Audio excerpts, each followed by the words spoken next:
Amazon. Amazon. All right, we're trying to stream again. Now we're getting somewhere. All right. Amazing what happens when you use the right stream key. Are you playing Fortnite, Gary? No. Yeah. Is this what you're going to do through the show? You're just going to run that? No, I was gonna see if it's possible to do it for another reason. Oh, to like maybe when we talk about a game, we show some footage? Yeah. But I like it.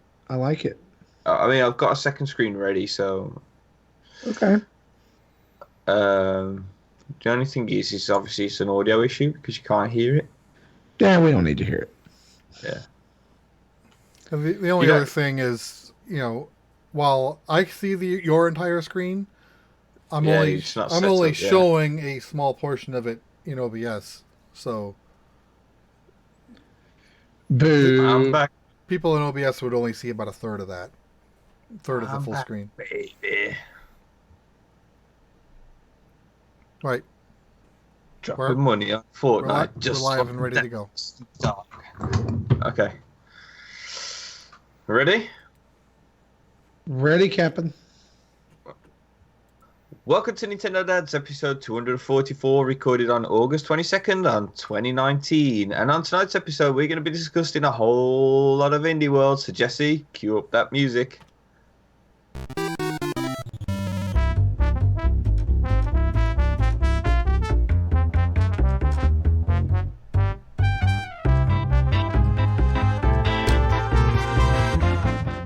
Hey, what's up, everybody? It's Marty here with Nintendo Dads, and we are recording episode 244. It is August 22nd, 2019, and I feel awkward because my microphone sucks.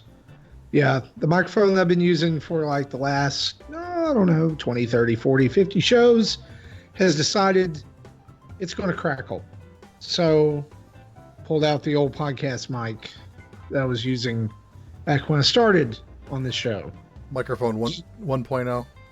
1.0, yeah. So a little microphone conscious tonight. I don't know. It's weird. Also joining us, as you have already heard, Mr. Jesse Waldack. How are you? Good. My microphone 2.0 has been doing pretty good. My first one lasted a long time too. I bought that back in like 2011, and even used that at the start of when we started recording the show up until maybe 3 years ago when I bought this one. Nice. And no storms in your area tonight, right?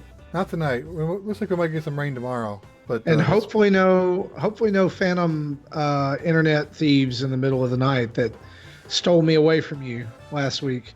Right in the middle of our voicemail montage.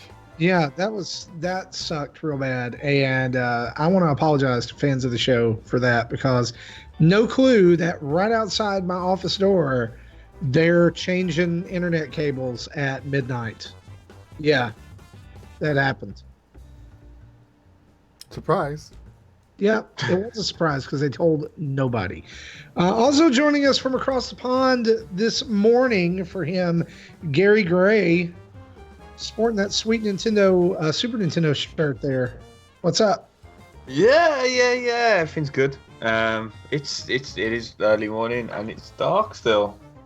So we're losing the summer, guys. That's it. Dark over here too. Yeah.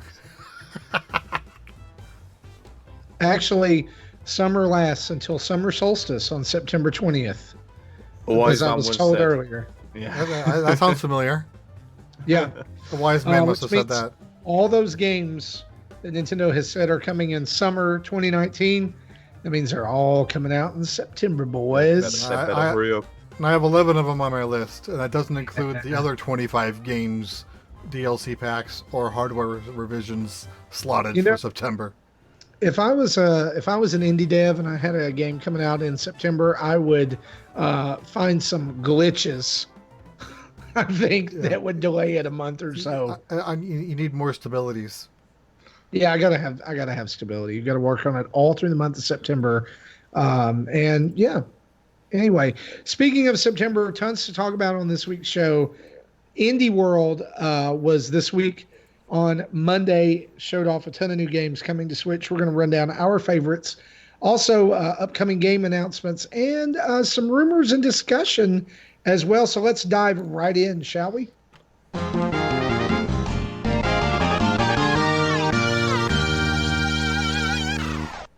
And as always, our news is brought to us by who, Gary? By our lovely, lovely patrons over at patreon.com. Yes. So, for as little as $1, these guys are making the world go round for us, right? They are. That is entirely what they do. Yeah, completely. Yep. They are fantastic, from $1 all the way up to $30 a month, supporting us, and we are super thankful for them. And this week, if you have been around, there's been a ton of discussion. Indie World, happened, and lots of discussion about that over on the Discord, and upcoming games as well. Especially a lot of our patrons excited about Astral Chain, that's coming up very soon at the end of this month, actually next week.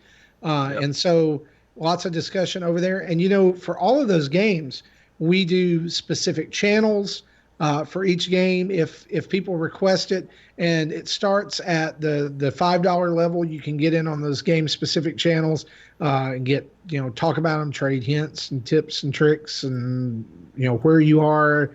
Hopefully no spoilers, right? Because that's why I don't even go in the Fire Emblem channel, because I've put no time into it this week, and so I'm so afraid that I'm going to go in there and see something I shouldn't see.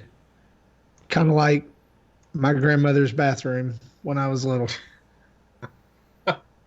Oh dear. Yeah. Let's save that for after dark. Okay, so. But guys, anyway, patreon.com/Nintendo Dads. You can head over there and become a patron of the show.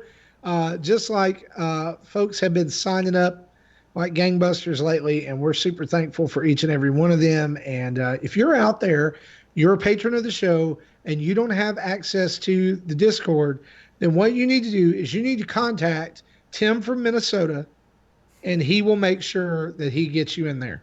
All right? I actually changed his Twitter name to that. I know, too, because now that's awesome. He's eventually going to have to move there, because that's what's going to happen. But no, seriously, contact us. You can either email us at podcast@nintendodads.org, or just contact us at nintendodads@gmail.com. If you can't get in, we will forward that on to him.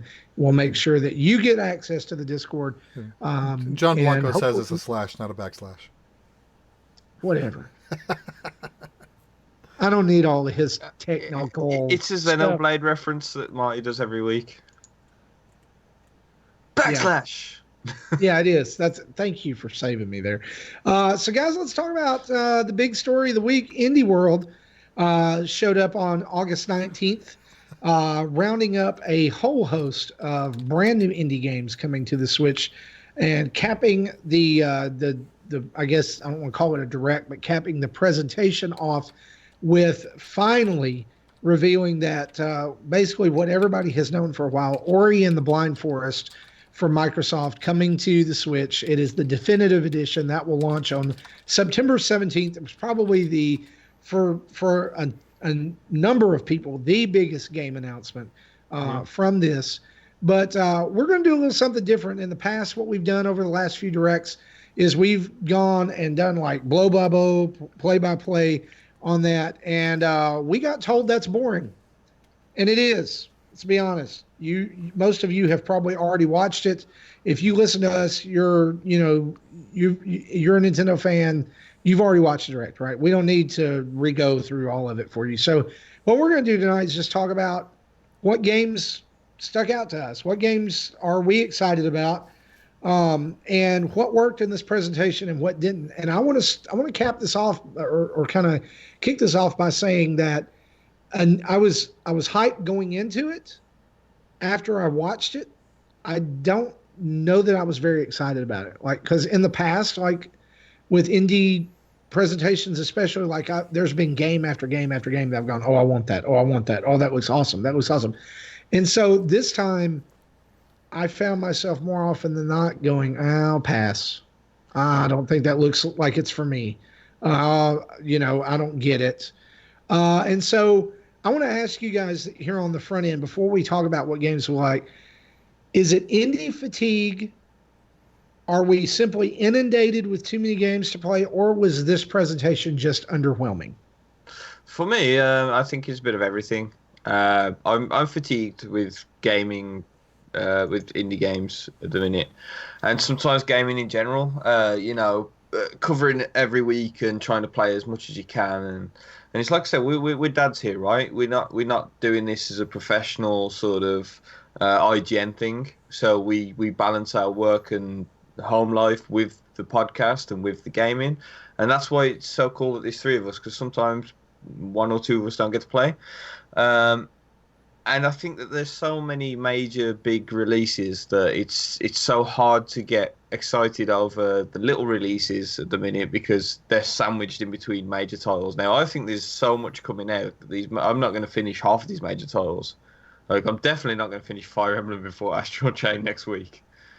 So it's a strange time to be releasing games if you're an indie looking for people's money when there's so many big games out. But we've, I mean, it was about time that we had one of these directs on the other hand, and there is people who don't like the main titles. So, yeah, I can see each which way. But me personally, not so excited about this direct. Not so many games that called out to me. In fact, I think for the first time ever, there was like less games I was excited for than excited for. So yeah, it's to me it's not one of the indie directs I've enjoyed the most. Yeah, in my case, I normally only like one or two games from any indie montage or any indie direct that shows up. So, and this was no different. So, while I think in general this seemed to be a little bit of a lesser exciting one than other ones, overall, just for me compared to others, it's been pretty consistently But this one has seemed to be a little bit less than normal too. So it's a little bit of both. Definitely. Yeah. There's only literally only one game here I'm like day one purchase for me, and that's what. That's Cat Quest Just 2. say it. I mean, come on, own it. It's Cat Quest. Yeah, y'all know how. We know that. Yeah, if you listened last year or no 2017 when I played through the first game, I enjoyed the puns. I like the dad jokes. So all the cat jokes, I'm 100% there for that. Yeah, so it's kind of a weird place to be in. I guess here going into September, and we've talked about this several times on the show about just how absolutely loaded the game calendar is in September, right? How many did you say earlier? Is 25 already 25 added? Yeah, I have, well, including anything that showed up here, I now have 25 games slotted, or 25 items slotted for release in September. That includes one DLC pack and a piece of hardware. So 23 games. Okay. So I guess what I'm trying to say is that, like, I don't really understand how they planned September out and why they did this and why they allowed it to be the way it is. I mean, I guess indie devs do have some sort of control over when they release things, and so do publishers and things like that. But like, I look at the end of this year and it's just like an avalanche of titles. And what I worry about is even big name releases, AAA titles, I guess you might call them. I worry about them being buried in much in the same way that a weekly burying is going on the Nintendo eShop, right? Right. Unless look at September 24th by itself. You have Baldur's Gate 2 and Icewind Dale Enhanced Edition. So 3 Dungeons and Dragons games dumping on the same day. And there's there's a fourth one somewhere too. I don't know if that's also the 24th, or I don't remember what the fourth one was. And that makes, like, September is one of the most RPG heavy months. Yeah, we have Link's Awakening and Ni no Kuni coming out on the same day. Yeah. Dragon Quest coming out the next week. Ori coming out the week after that week. And then Final Fantasy VIII is coming out September 3rd. Like I don't care how big a fan of role-playing games you are, you don't have time for all that. There's no way that you have time to purchase every single one of those games and get through them before the next one comes out. Well, just like the way they released 7, 9, and 12 earlier this year, just bang, bang, bang. Yeah. So like for me, this presentation was kind of weird. I thought it was kind of oddly timed, and it felt, I don't want to say it felt empty because there were tons of games, right? But it just didn't feel like there was, in the last couple of indies, there's been like a big blockbuster, right? That was like that day release or something like that. And it just did not feel like that, because we were talking before the show about Super Hot, and that was like, we saw the hype leading up to the direct. Oh, they're gonna release Super Hot. Super Hot's coming to Switch. It's coming. But then you ask people, well, why is this important? And I haven't found anyone online who like really wants to talk about like, this is why it's important. Neither have I seen a Nintendo Switch only review of Super Hot. I've seen people talk about how great it is in VR, but I'm not like on other systems. But I'm not wondering if anyone even knew about this outside of Nintendo. So like IGN, Game Explain, they didn't have a chance to review this beforehand. I think it was shadow drop just like everyone else. And then Hotline Miami has been rumored for a while, and then all of a sudden, boom, it drops. I know like John Blanco got it, and maybe a couple others, but like, to me, those two titles just did not really do, like, honestly, when Ori showed at the end, I was thinking that's a shadow drop today. Hallelujah. This is going to save this presentation for me. And it didn't. And it's not that it was bad. I mean, there's nothing overtly negative or bad about the presentation. It just did not grab me. It didn't do it for me this time. Whereas other times I've been super excited. But, well, I'll tell you what. We'll talk about that here in a minute, about what maybe we wanted to see. Let's talk about what we did see. 3 to 5 games for you that really made this or really stuck out to you or really said, I'm going to keep that on my radar. Maybe we'll just go around the horn here and do one at a time until our lists are done. So, Jesse, I'll start with you. You talked about Cat Quest. Let's dive into that just a little bit. Why? Okay. Well, the first game hinted at like I forget the name of the other kingdom, but it's basically a dog kingdom, which is the enemy of the cats. So the second game is going to lean more towards the dog kingdom, and I think you might actually have a dog as a co-op player. I don't 100% remember if I heard that right. But there is definitely co-op in the game. But I don't remember if the other one's one of the dog characters or not. But so they're introducing more areas to explore, more characters to meet. Stuff you would hope to see in an RPG sequel. I would hope that if they ever did make a dog version of that, instead of calling it Cat Quest, having kind of that alliteration there, they would call it Doggo Dungeon. Yes. Take my money. I think I might have it. I'm looking at my notes here. I thought I had it subtitled. No, I'm not seeing it. Oh, yeah. Cat Quest 2, The Lupus Empire. So Lupus is the dog race. Okay. Woofer World. So I'm hoping for equal number of dog puns when we get to that side of the map. Because remember, where you're running around it's like you're running around on a 2D map, so you actually see place names and border lines on the map that you're running around in. So you see the city names and area names with littered with cat puns, and I'm hoping to see dog puns too, or more cat puns. Okay, so Gary, what about you? What's your first one? For me, it's a game that I've played multiple times over the last couple of years, which is called Fogs, which is it wasn't in the main presentation, it was actually in the sizzle reel at the end. It's a game about a double-ended dog, which is a stretchy double-ended dog. If you guys have seen Cat Dog, imagine Dog Dog instead of Cat Dog. It's basically it's a co-op game, and it's so built for the Switch that I'm amazed that it's been this late until we've actually seen it surface on the Switch, because you got a dog with a blue collar and a dog with a red collar, and you have to work together to overcome different obstacles. It's got like this borderless sort of flat shaded graphic style, a bit like the Goose Game that we've seen before in the past. Really enjoyed it every time I played it. Every time I see it, it looks more and more polished and more fun, and yeah, it's so good. I can't wait for that to come out.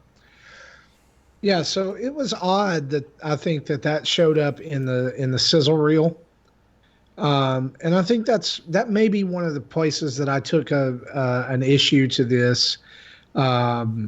Just the whole indie world. I know they do this every time, but I really don't think it's a good idea to put games in your sizzle reel that you've not talked about on the show. Like, spend some time, maybe spend 30 seconds talking about it, and then sizzle reel games that are just out, sizzle reel games that have been out for a little bit, and get the hype up for them. In fact, sizzle reel games that maybe aren't selling as well, right? Mm-hmm. And remind people that they're there, because they're probably buried in the eShop under tons of shovelware. Or mention games that you may have previously featured and reminding people are still coming. Like the biggest thing I heard at the end of it was, "Where's Untitled Goose Game?" Well, obviously they're not going to talk about it here because they want to talk about new stuff, but it makes sense that they would probably reintroduce something that they've talked about before in a montage. Yeah, I think that's one thing I disliked about this indie world as opposed to some of the others. Like, I think the ones that are normally hosted by Nintendo UK have got the pacing better than most of the others, because they tend to not spend so long on one game, but instead go through everything a lot faster. And I think that these sort of games that was in the sizzle reel could have done with being like that. They could have done, a couple of sentences at most about what the game is, rather than just showing a bit of graphics and then heading off. Especially with indie games, because it's hard, because there's such an artistic flair that indie games have got over, big budget titles, that sometimes it's hard to see an indie game and be excited for it without them telling you exactly what's going on. So, yeah. Anyway, Fogs was my first pick on there. It's a game that, like I said, we've actually played. Justin really liked it as well when he played it. So I think that's one to look out for. And to be honest, it's definitely a game I'm going to be playing with my daughter. It's such a daddy-daughter game that it's something to really look forward to. Gotcha. I think for my first pick, I'm going to go with The Tourist, which is by Shinnon, who you might know from Fast RMX. It's really cool to see them doing a complete departure. I think Tim said he's interested in this one too. Yeah, I think it's really cool to see them doing a complete departure from what Fast RMX was and doing a completely different genre of game. And I love the art style in this game, like the super blocky Minecraft-esque, but it's in that like 2.5D. And it looks like, you're on these islands and you're exploring, going into mines and passageways, and like awakening different parts of the island as you're on vacation.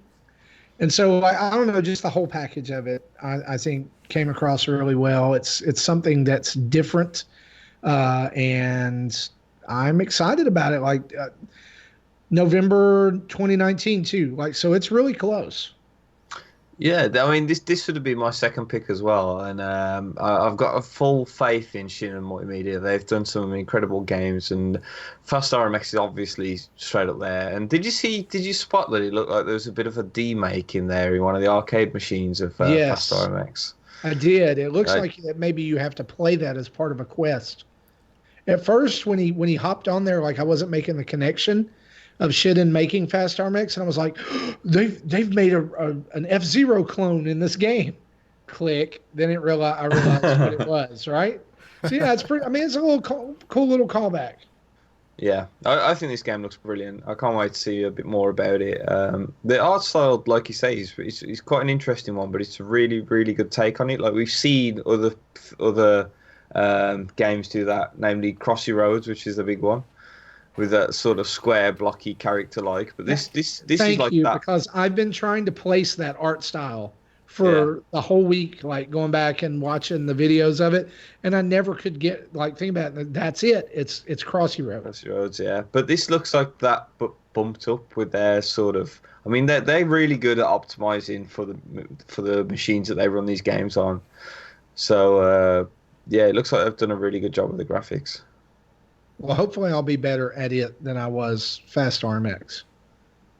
I'm We should terrible at that game. right. So Jesse, what was your Did you have a second pick? Okay, well, I know you're saying this a personally, bit I quick. don't have anything else that I'm interested in, but there was a few other games wanted to talk about based on hearing conversations in our Discord. Like there would seem to be like little, people were comparing Torchlight 2 and Dungeon Defenders. So I wanted to at least talk a little bit about what I know about those games. So I've never played Torchlight 2, but I've played the original Torchlight on PC, and it's basically a Diablo clone. Hmm. So, which this was well before Diablo 3 came out on PC. So, if you like Diablo, you'll probably like Torchlight. This dungeon crawly loot collection type of thing. Dungeon Defenders is a kind of a hybrid. It starts out as like a tower defense game, so you build towers to along paths to try to get enemies, but then when it goes into the actual battle, like you take on the role of one of the units, so you can run around the map doing your own combat independently of what the towers are doing around you. So I think I played a little bit of that originally on PC as well, and that's when I found out I wasn't a fan of tower defense games. So those are. So if you're into those type of genres, keep an eye out for those. Okay. I think for me, the second one would have to be Skellboy. I know that immediately, as soon as it came up, I was like, yes, this is very, very good. And I don't know that it's a roguelike or not, but it certainly seems like one where when you defeat enemies, you get their body parts and you're able to attach them to your skeleton and use them for different powers. It reminds me a lot of Rad, which released this week on the eShop from Double Fine, but in kind of a different twist to it. It says it's an action RPG, and it just the whole presentation of it too looked really good. The problem I have with it is that it's taking too long to come out. It said December 3rd, and I'm like, why are you showing this to me now? Because I want it like immediately. So yeah, I mean, it has that. It kind of reminded Uh-oh. PlayStation, maybe it was 3 or 4, where there was like the RPG Maker. Do you remember that, Jesse? You kind of broke up there a bit. Can you repeat that, please? Oh, I'm sorry. The RPG Maker that was, I think it was on PlayStation 3. Do you remember that? I think I played a little bit on 3DS, but but I didn't play much of it. Yeah, so like I'm just saying, like the art style of this kind of reminds me of that. The way it's 3D, but it also kind of it's almost Paper Mario-ish in a way.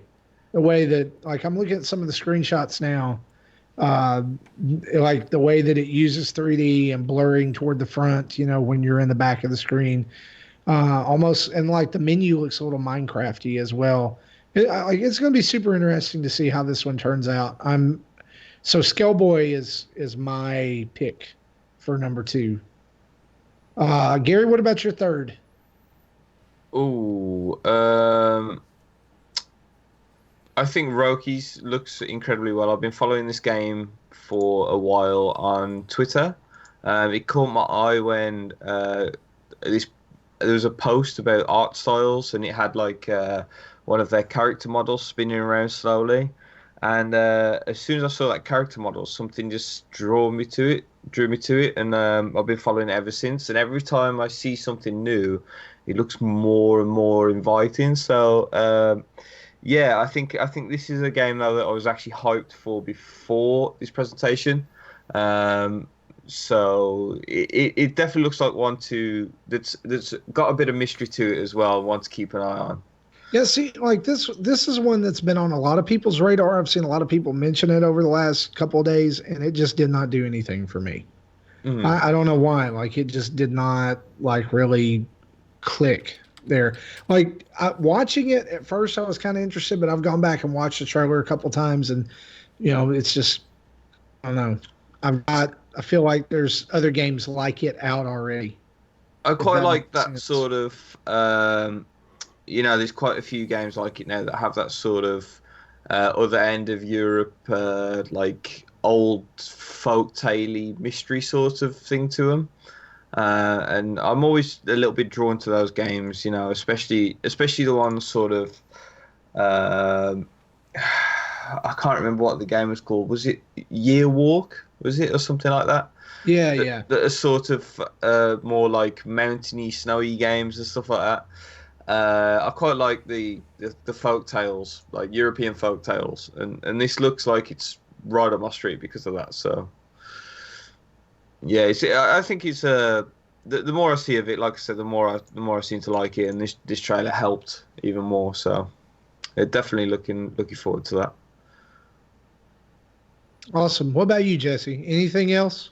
No, I mentioned everything I wanted to mention. I I just kind wanted of, to make sure that we weren't leaving you out here. yeah, and I kind of threw two games out at once when I talked about the second one, so I don't have anything else that I wanted to talk about.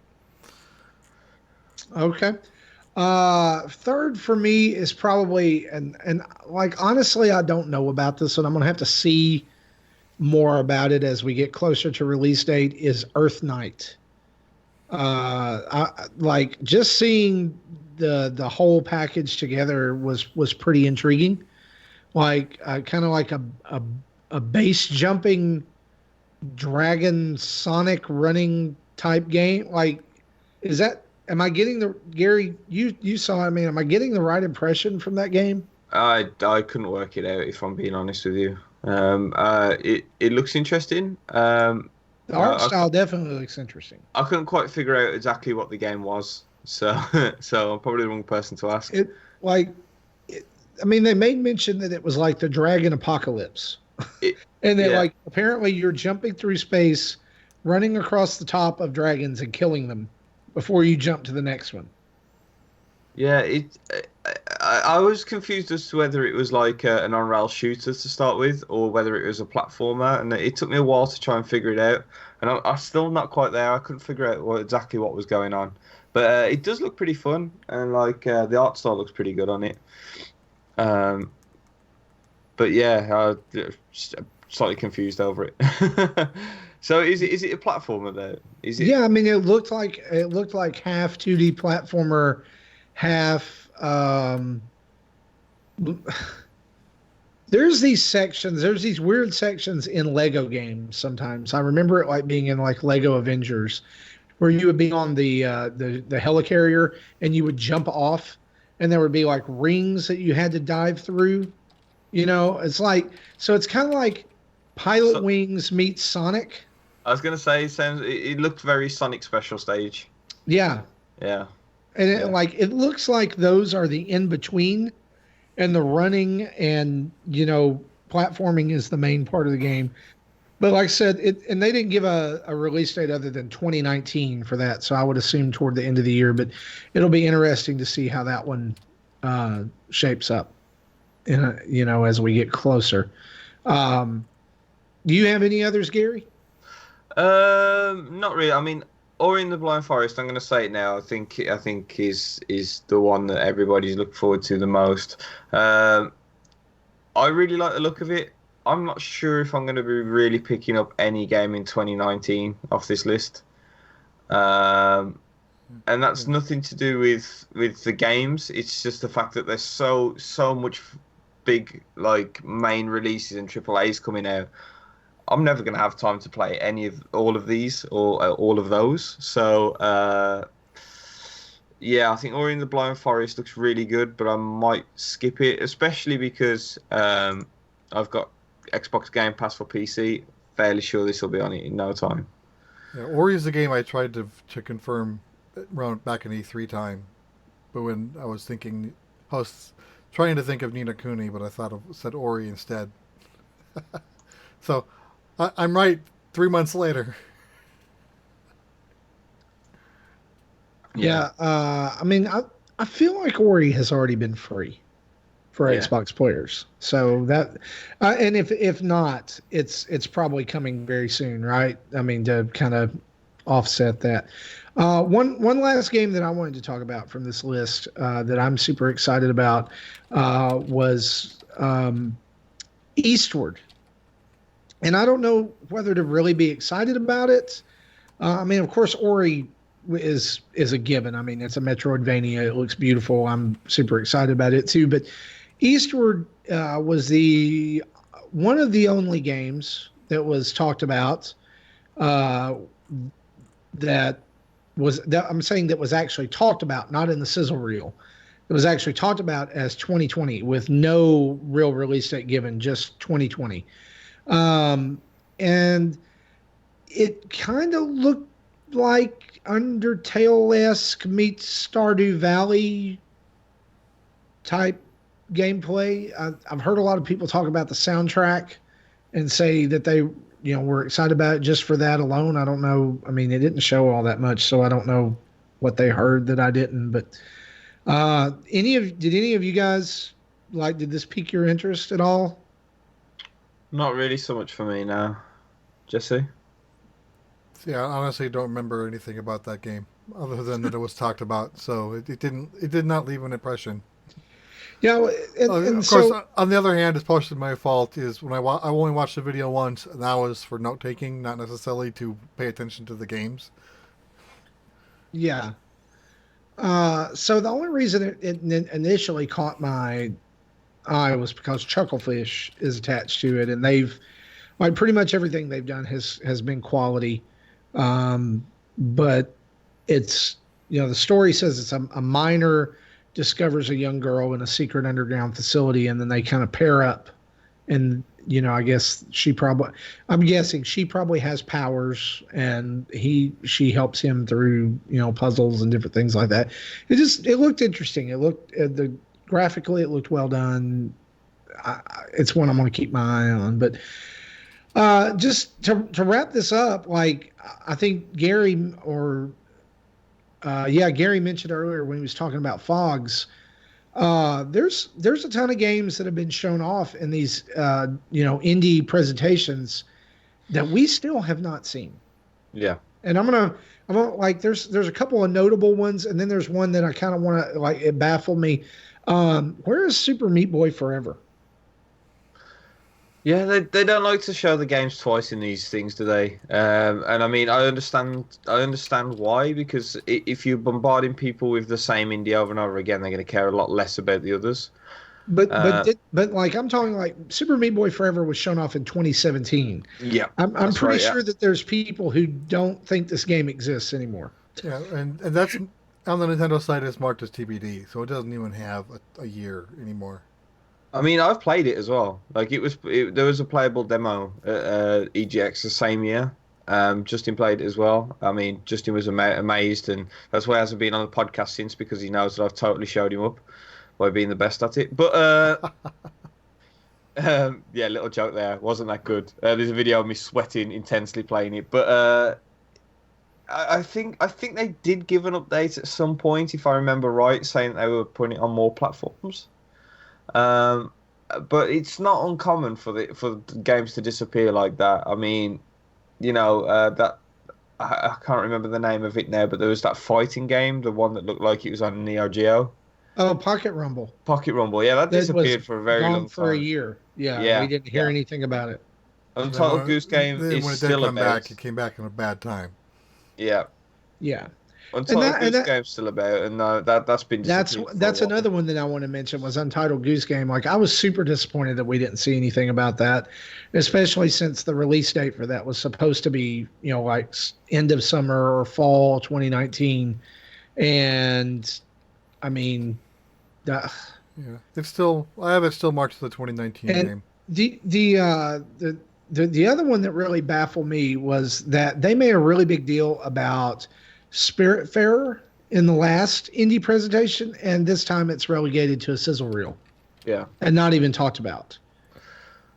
I mean, it's easy to forget sometimes that the teams that work on these are 1-2 people sometimes, and if there's more than that, there's not too many. So what might seem like a small repair job for a big company could take these guys a very long time. And so I think that when an indie game disappears, you really don't have any idea of when it will come back because, like I said, if they find quite a big flaw in the game, it's probably quite a big cleanup for 1 or 2 people. So as we've asked before, and knowing that, is it a good idea to show games off that early? I mean, again, it boils down to like if the entire game's being worked on and it is near the end. Let's use Goose Game. Let's say that Goose Game is pretty much done, and that they had the clear sight. And then they find a major flaw which would ruin the game completely. Not saying that's happened, but let's say that does. But the team, it's going to take them 6 months to clean that up and iron it out. And nobody could have seen that coming. So this is the hard thing with indies, you see, is when is the right time to show anything. But, I mean, we saw Breath of the Wild like 3-4 years before it came out. So it's tough, isn't it? It's really hard to say when is the right time to show a game. The bigger the game, the more it's okay to show it early. Yeah. But if you're the smaller game that'll get lost in the shuffle after 2 weeks or less, it needs to stay the focus, and it needs to be released very shortly after it's shown. Otherwise, it'll get lost. But I mean, I just want to reassure people at home: don't fret, don't worry. Mighty Number 9 3DS this year sometime. So earlier I said I have in my release game list I have 25 games marked as September. I have 55 games marked as 2019 with no specific date. Wow. So we're going to be packed throughout the rest of the year. I expect half of these to shift into next year. But still, that's a lot of games to be looking forward to. Yeah, even if half of those shift in the next year, it's still quite a bit, especially considering that what we have left is like massive RPG and Dragon Quest, probably 15-hour game in Luigi's Mansion, Astral Chain. Nobody knows how long that's going to be. It's probably 10, 15 hours. Pokemon. Like one of those games in the 2019 list is your Kentucky Route Zero that you're looking forward to. Yeah, that's... Yeah, never. So, I've got to ask you guys, right? Do you honestly think that we're overrun now with indies? Do you think that the shovelware that's been continuously bombarding the Switch is actually affecting it? Because I haven't played and really enjoyed an indie game since SteamWorld Quest. And even the ones that I have a draw to and an interest in, I find myself not picking up.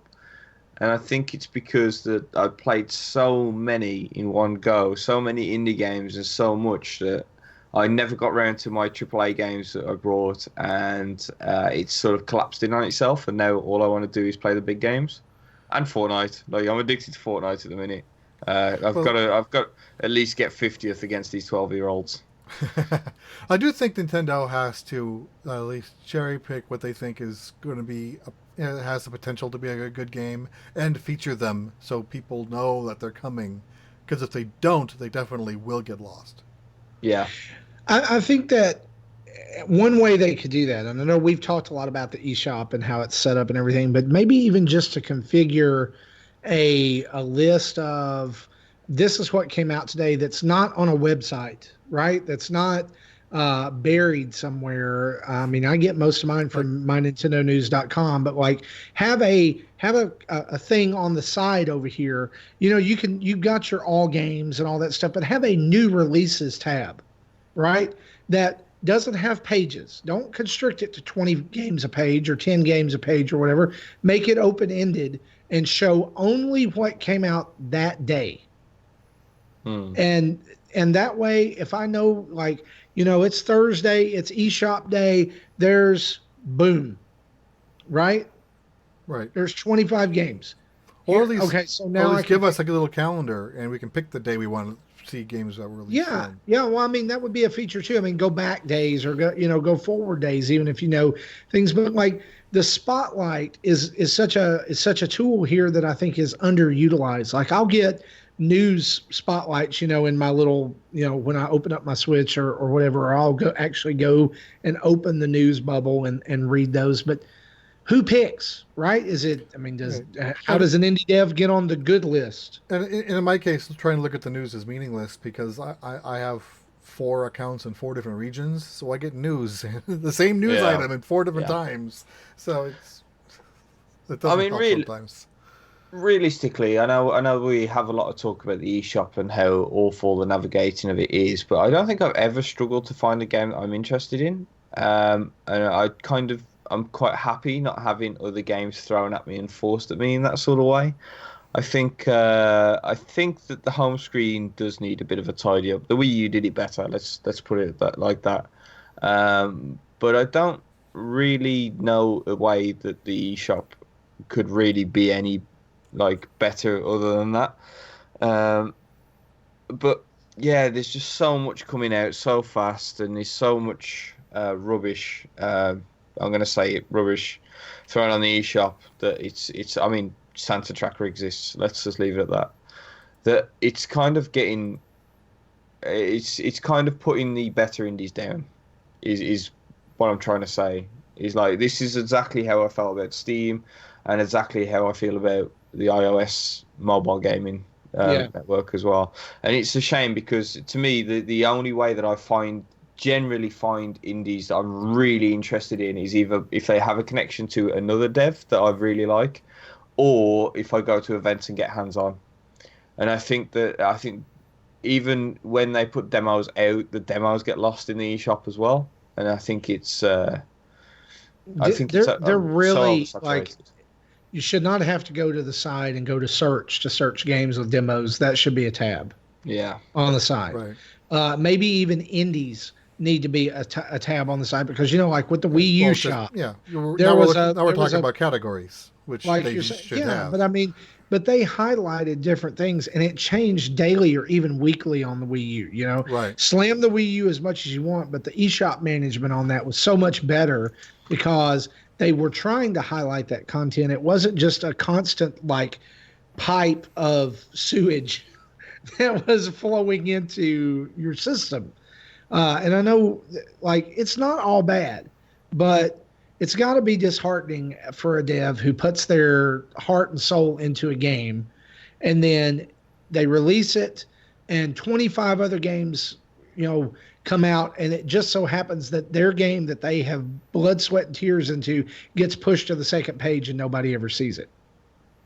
I mean, this is a problem with generally how everything is at the minute. There's an overconsumption of media, and which makes even more creators come out of the woodworks. Like, it's like podcasting, right? Like we're up against probably like 3,000 other Nintendo podcast shows, right? I think the gaming scene has gone so mental since the iOS market has come into light that it's so easy for someone to make a game now compared to how it used to be that we're going to get flooded with these, and it's where do you make the separation, where do you make the line? And I think that one of the biggest things that Nintendo misses on the eShop, which is something that the likes of Amazon and eBay or Facebook and everything like that does, is tailor the games that are shown to you personally by your tastes. And I think that as a marketing strategy, that's a massive hole that Nintendo's got there. Like it's such a big hole that he's missing. And Is that a was just recommended like for an you. algorithm, right? Like Yeah, you totally. buy a lot of roguelikes, so we think you'll like this game. Yeah. You buy a lot of action games, so we think you'll like this game. You buy a lot of Picross games, so here's a new Picross game. Exactly. Like Jesse could miss that one Picross game that he didn't pick up. But if they had an algorithm there and a way that knows what Jesse likes, then that Picross game could be right there on his home screen every time. So it's a strange time for gaming, in my opinion. Like Gary bought Fire Emblem, so we'll give him every waifu game. No, please no, no more waifu games. But yeah, I mean, at least it would be recommending something to me, right? Rather than go on the eShop and be like, "Here's the top 20 new like shovelware games that we've released this week. Enjoy." Ibrosel says you need more husbando games. We got Dream Daddy, right? Isn't that coming. What that is? Yeah. So, yeah, it's the indie scene's a really strange one. I thought that was out already. And yeah, that's just the way I'm. I don't know if that's just the way I'm feeling or whether it's a general thing, but I just feel like it's so oversaturated at the minute that it's hard to get excited over games at the minute. Yeah. Speaking about slipping through the cracks, that game came out in July, first week of July. Wow. Yeah. So I think we should probably move on from the indie thing. We've spent enough time talking about it. And honestly, like I said, maybe we didn't cover the games that you wanted us to cover, but it's kind of the idea is you've probably watched it and you have your own opinions. These are just things we're excited about, right? Yeah. And it's not that we don't like the other games. It's not that we're not excited about them. It's just that we could honestly do a 2-hour show just on breaking down every game and talking about how we feel about it. But there's obviously ones in this list for all three of us we're not going to purchase, right? And you know what? I think if you guys, with the conversation that we've just had about games and indies and oversaturation and eShop and stuff, I think you guys should get in contact with us and let us know how you're feeling about it. So tweet us at Nintendo Dads. Let us know on YouTube or wherever it may be. Just get in contact. We want to hear from you guys. We want to know exactly how you're feeling about it as well. Absolutely. Tweet us, email us. Tell us maybe about a game that we didn't talk about that you really are hyped about. We would love to hear about it. All right. So moving on, let's talk about some recent game release announcements. More of the picture of the end of the year is coming into view now. And we already knew that Dragon Quest 11S Echoes of the Elusive Age was coming September 27th. But if you didn't know, there is a demo that is now available both in North America and Europe for this game. Reportedly, 10 hours of the game is included in this demo. And progress from the demo will be migrated over to the full game, which is so super smart. If there was ever a way to sell people on this game, this game needs a demo, right? Like for me, it needed a demo. I was totally against the game, didn't even care about it, didn't even want it. Now I'm 2 hours into the demo and I'm like, I might buy this, right? People I know who have played the game on the PS4 saying this is probably the best Dragon Quest that they've ever put out. So I could have bought it on the PS4, but I wanted it on the Switch, so I waited. So I haven't played this game yet. I haven't tried the demo yet, but probably will try to put some time into it this weekend. Before the show, I asked Marty when he downloaded the demo, did he get the actual game icon with it outside of the demo? Because I have it. I figured out where that came from. At least I don't know if it's also in Europe, but in the North America eShop, they have a free DLC bundle you can download before you buy the game.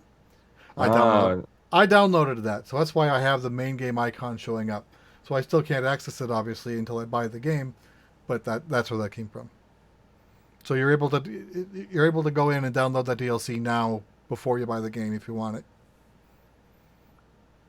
Yeah, so that's why, I get it now. That's why you have that icon, even though there's a little cloud next to it. Right. So that's coming out on the 27th. The demo's out there. You can go get it. It's pretty good. It's pretty good. Also revealed this week, The Witcher 3 Wild Hunt that we knew is coming to the Switch now has a release date of October 15th, 2019, which thank God it's not in September, right? Like they remembered that you can release games in other months. Square Enix didn't get the memo, apparently.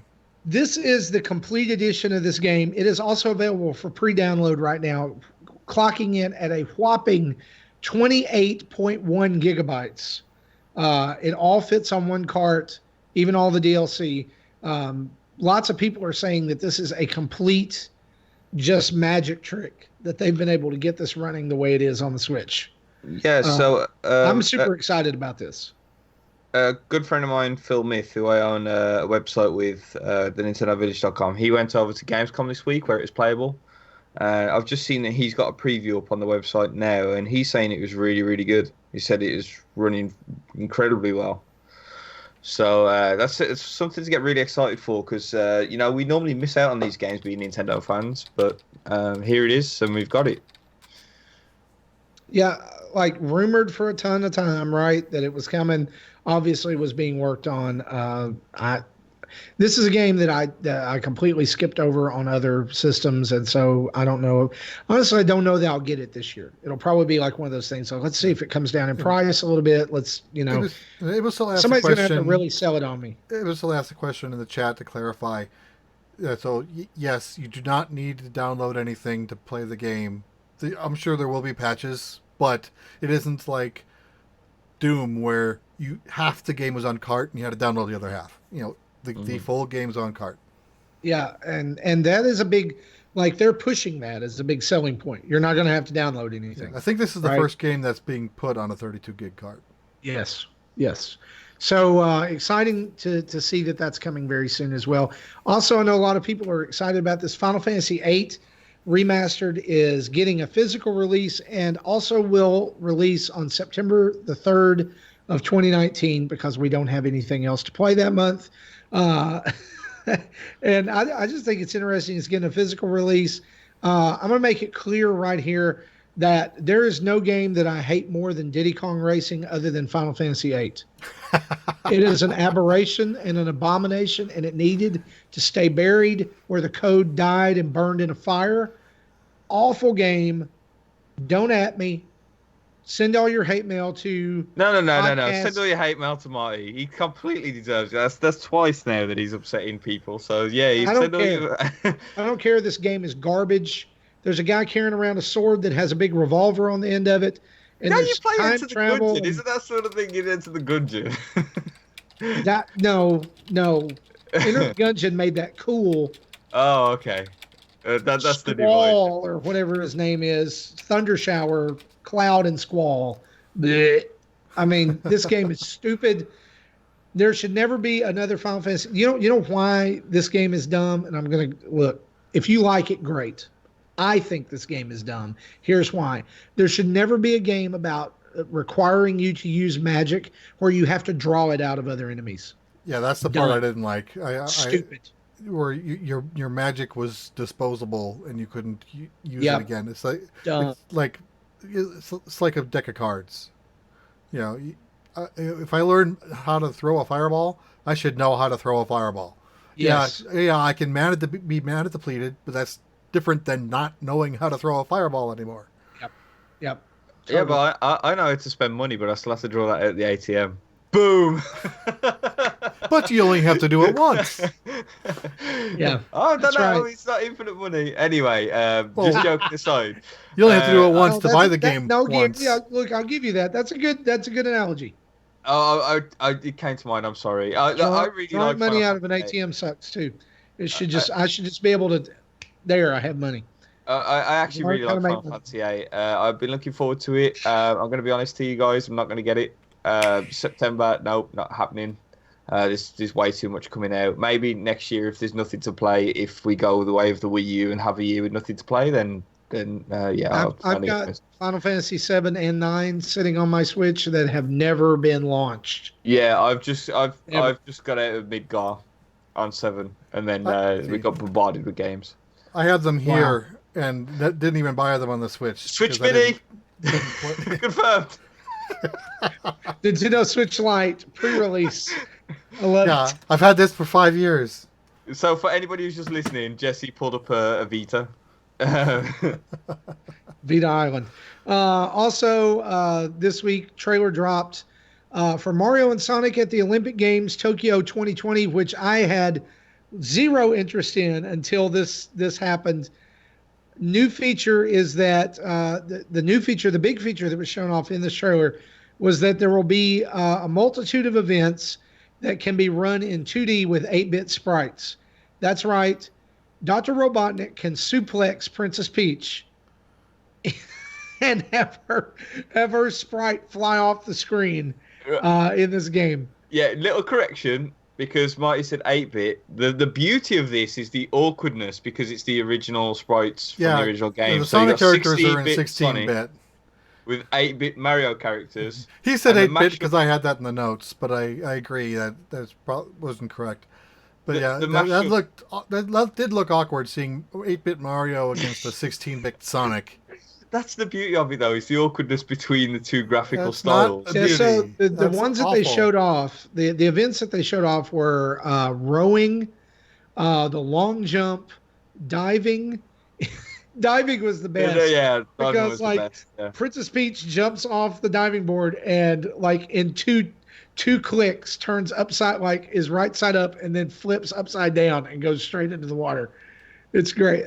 They showed wrestling and I guess like the 100-yard dash or something like that, or maybe it was some kind of race that Sonic won, which is dumb. Yeah, because everybody knows that Robotnik's the fastest character in the Sonic universe. Yes, that's right.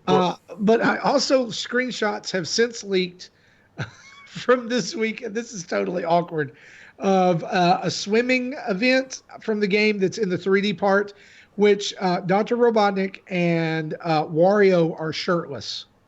Oh, no. Delete. Burn with fire. These 8-bit ones are there for a reason. It's to celebrate I think it was the 64, 66, something like that, Tokyo Olympics. So it's like paying homage to an older Olympic Games, which obviously wouldn't have had a video game around. So they've used the classic sprites, which is still the 80s and 90s.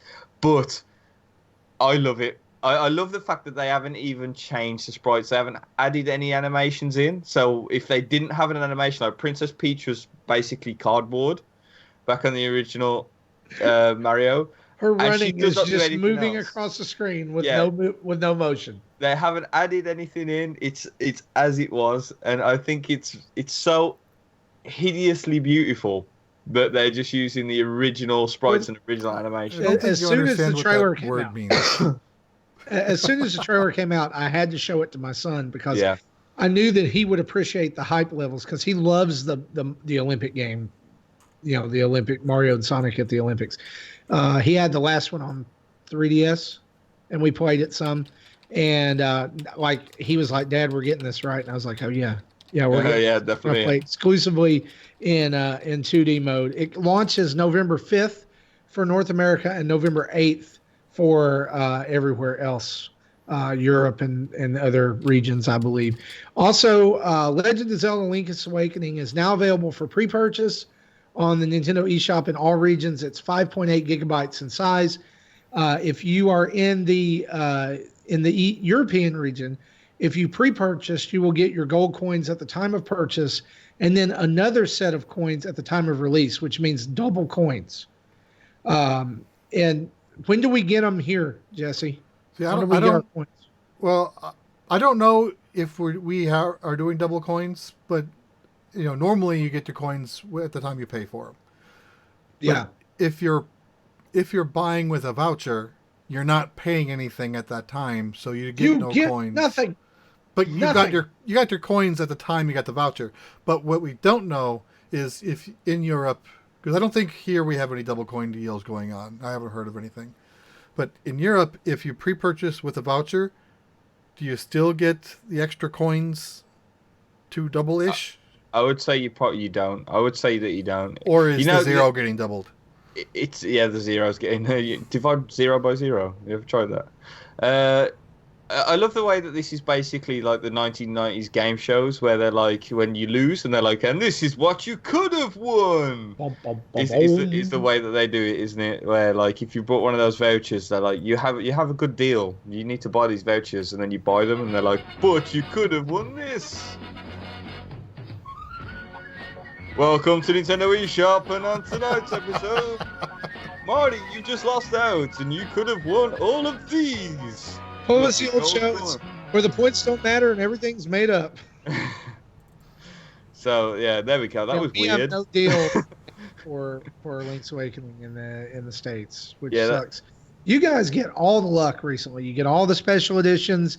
You get the glow in the dark Polterpup keychain for Luigi's Mansion in the box, and Steelbook, and all. Now you get coins. Yeah, we've talked about this before. It's for years upon years of getting games 3 years later than you guys, so they're just making it up to us. That's all. Plus, in the UK, you need to be persuaded to buy Nintendo games by the look of it. So that's why they're incentives. Also announced this week, so we can move on. Marvel Ultimate Alliance 3 DLC is coming September 30th. It is the very first of those DLC packs, and it will feature the Marvel Knights. That's Blade, Moon Knight, Punisher, and Morbius characters coming to the game, as well as co-op gauntlet missions. And if you are playing Marvel Ultimate Alliance 3, don't forget that next Friday, which is August 30th, you're getting 2 free characters in the game as well. You're getting Cyclops and Colossus. So those are coming for free for all owners of Marvel Ultimate Alliance 3. Stop the podcast. When you say Blade, do you mean like the guy, the vampire killer guy? Yes. Really? That's Marvel? Yes. Yeah, that's Marvel. Oh. Yep. Yeah, wow. there's a whole little subsection of Marvel comics in the 90s and the late 80s and 90s where they divulged into a lot of like horror related themes and stuff. And so Blade was there, Morbius was there. I think Punisher kind of crossed over to some of those. And they all made appearances in the 90s Spider-Man animated show, which where probably most people know him from. If they're not comic readers. As somebody who's not into the whole Marvel thing, that's surprising to me. I did not know that was Marvel. Also announced this week that due to the merger or the lack of between Disney and Sony, they'll be issuing a patch for Marvel Ultimate Alliance 3 in the coming weeks that will remove Spider-Man from the game. I believe this is a joke. Oh, it is a joke. Just like Sony is a joke. Anyway, let's move on, and let's talk about some rumors, shall we?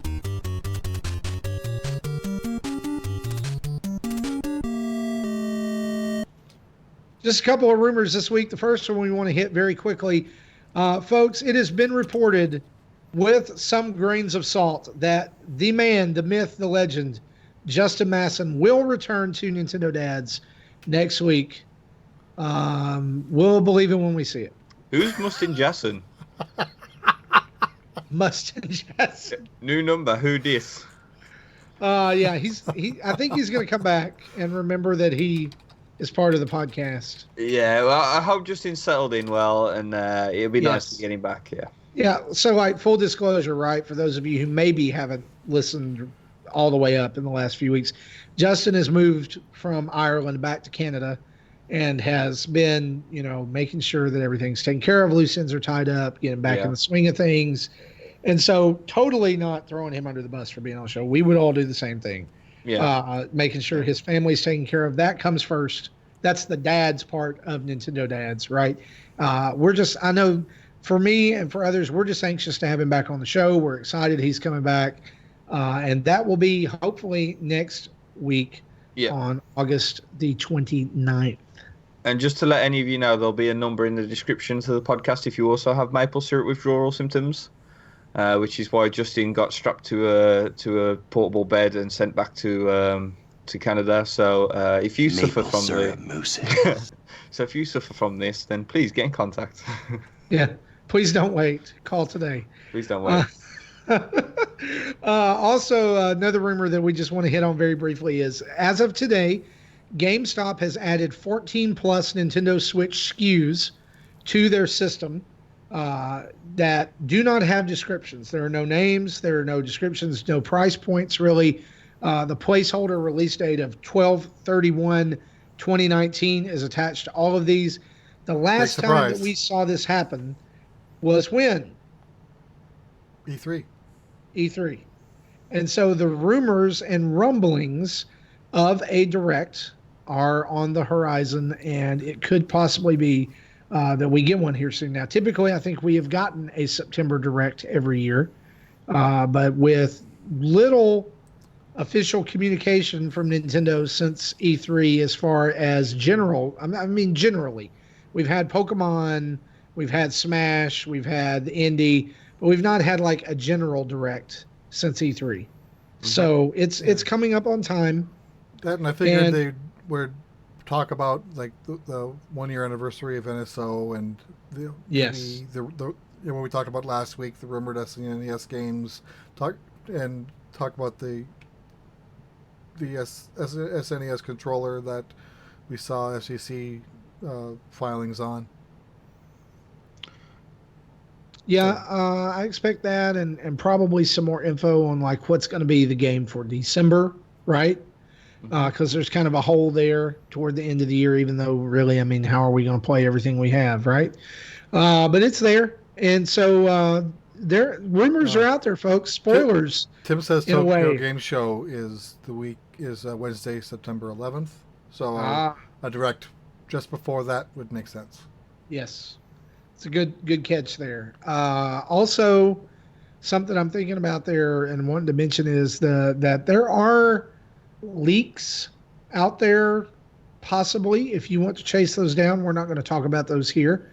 But one of the questions that we got this week, and I'm just going to kind of dive into this here because I think it's kind of relevant. Joel Putz asked us, any chance for a direct in September? And did you see Nintendo's mysterious tweet related to Super Mario and Sunshine?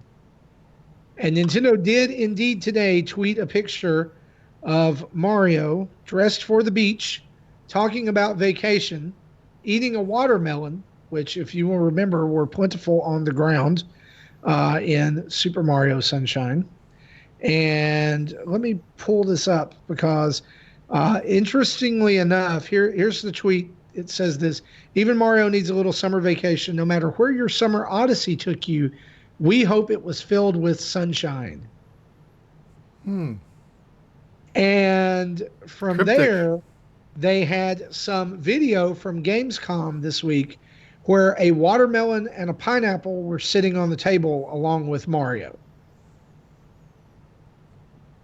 Are we thinking GameCube games? Are we thinking that maybe we're overthinking? Yeah, I was going to say that's Purple a given. Chair, Waluigi can Purple Smash. But I mean, right? like they're talking about completely different games. Why would there be like none of the games they're talking about involved a watermelon? So why would a watermelon be on the table? Yeah, but doesn't Nintendo often pay homage to their old school games with tweets anyway? So I think this might be a thing that people are just looking way too into.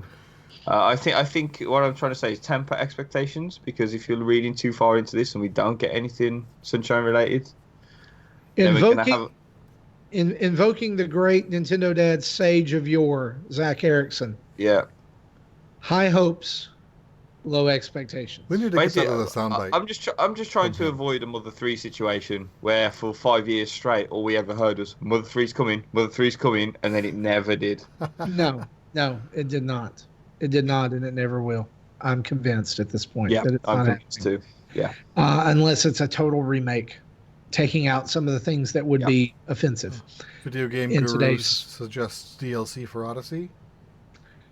That's also a thought, although why not at this point just make Odyssey 2? Yeah, I was going to say, I think DLC for Odyssey now is too little too late. Yeah, I agree. And by the way, I said we wouldn't talk about it, but I'll just say it. That's the spoiler. That's the scuttlebutt out there on the waves of the internet that we're going to get a teaser at the end of this one, much like Breath of the Wild 2, that's Odyssey 2.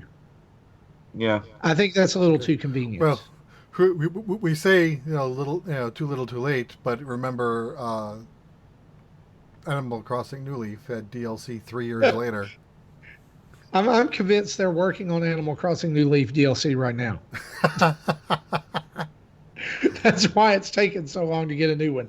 Those are our rumors. Let's discuss a couple of things.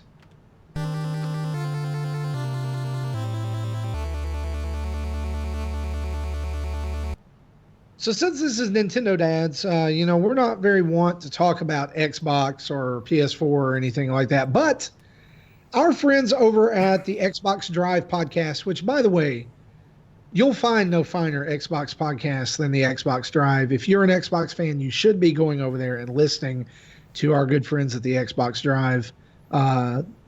Thank you for the 20 that you guys slipped us the other day. We really appreciate it. No, seriously, they didn't pay us anything. Go listen to the podcast. It's fantastic. They had an interesting question. Here's the question. Let's talk about this for a minute. With Cuphead on the Switch and knowing that Ori is coming, when these games get sequels, and they're going to get sequels, right? Cuphead, most definitely. Yeah, Ori, most likely. Ori's sequel has been announced already. They announced that at E3. So, are these going to be day and date with the Xbox version? I'm thinking Cuphead might. Ori, maybe not so much because we're just now getting the original Ori. So I think that they might put some distance between that. But I think Cuphead has a chance. I think that the important thing to watch in this story will be, do we get DLC day and date with Xbox? Yeah. Yeah. I think we will. Well, that's what I'm saying. If we do, right, then I would say that there's a good chance that Cuphead 2 launches. I honestly think there's a good chance that Cuphead 2 launches on all platforms simultaneously day and date, even PS4 or PS5, if that's what it is then. Well, if it's on PS4, it's on PS5. But yeah, I see. I don't think it'll be PS5 limited. I don't think. Well, I guess what I'm saying is I don't expect Cuphead 2 until PS5 is already out. Okay. Because it's taken so long to get a DLC chapter. True. Yeah, we'll probably be in a next year for that. I don't think we're going to get them day and date at all. I think that Microsoft is incredibly clever now. I don't think they have been back in the past, but I think the Xbox division are really, really clever at the minute. I think they're probably the smartest of the gaming companies. I mean, put it this way: Minecraft, Cuphead, Super Lucky Tale, and now Ori are the reason why I now own Xbox Game Pass for PC. And I think releasing them day and date wouldn't damage Xbox, but it would take something away, which is the important thing. It's not all about wrecking the system, but I think it would take away that thing. And a lot of companies fight and thrive for timed exclusives, and we've even seen Nintendo using those words more, like they did in this Indie World thing, where they're like, this is a console timed exclusive, which they use once, where Xbox uses it 30-40 times in their presentations. I'm trying to find out what game that was. I really was Dungeons Defenders that I talked about. Yeah, and I really think that Xbox love the exclusivities and the timed exclusivity. I don't think they care about it being exclusive full stop, but they like the timed exclusivity that you have to play it there first. So that's the reason why I don't think that they will be day and date. I think DLC's got a good chance because you already own the game, so why not strangle every penny out of you guys? But yeah, and I mean, like I say, they're really clever about this stuff. And the same day that we've now got releases of Super Hot and what's it called, Miami? Yeah, the name's escaping me. They're on Game Pass for free right now. So I think that it's just well played from Xbox across the board. I think that doing day and date game releases is something that they wouldn't do. Okay. I can see it either way. Mm-hmm. Yeah, I mean, honestly, what the tale is where's the money? Yeah. Right? Is it going to make money? Then they're going to do it. Is it not going to make money? Is it going to make more money? Is it going to make more money for them to be on Xbox exclusively for 6 months? Or is it going to make more money for them to be on Nintendo Switch and Xbox at the same time? I mean, put it this way: if they did the Game Pass for Switch, which people were rumoring for a long time, which I really don't think is going to happen unless it was a streaming service, um, then yeah, by all means, it'll be day and date because they've got your money anyway. That's the whole point I'm trying to make is Right. Yeah. Cause, yeah. If they incorporate that in XCloud and you can play it on anything, then yeah. then you've already got it through their systems, But their infrastructure. As for purchasing, no, I just can't see it. I really can't see it. I mean, we got all these games late, right? Not a single one is day and date, and it's not as if Xbox don't have exclusive indies that come out all the time. So, yeah, it's a really good question. It is a really good question. I think there's multiple ways you could think about it, but that's mine. I'm seeing it mainly from the Xbox business point of view, rather than the fan base. But I mean, as long as it comes to the system at some point, you're pleasing people, right? I mean, we Switch, we used to. Yes and no. It depends on the delay. If it's 2 years, then I think you might take enough people off that they won't care anymore. But like I think But 3 to 6 months is probably reasonable. saying that, I brought Skyrim, Doom, and I'll probably buy The Witcher. Well, you can you can literally get Skyrim on your Alexa, so that's. Yeah, but that's the point I'm making. Like, I don't think the time thing is. I think that Right. it doesn't really matter how much time passes if Well, you didn't have a that's system. different because game. that's different because Skyrim didn't launch on other systems while the Switch was a thing. Yeah. Yeah, absolutely. On the same Xbox note, they ask us this: what do you make of Microsoft's statement that was released this week about first-party games? And here's that statement. The past year has been an exciting time for us as we have more than doubled the internal creative teams making up Xbox Game Studios. As these new studios transitioned in, we were aware of some existing commitments to other platforms and will honor them. However, going forward, these new studios will focus on making games for our platforms. We have no plans to further expand our exclusive first-party games to other consoles. We continue to believe deeply in cross-play and progression of games with the right flexibility for developers to ensure a fair and fun experience. Mm-hmm. So what's that mean? I'm thinking this means it for means the larger no games. Halo. Yeah, so like larger games will be Xbox only. I think the comment is specifically at Double Fine because Psychonauts 2, even though Microsoft owns them now, that Psychonauts is still coming out on PlayStation because they previously promised it.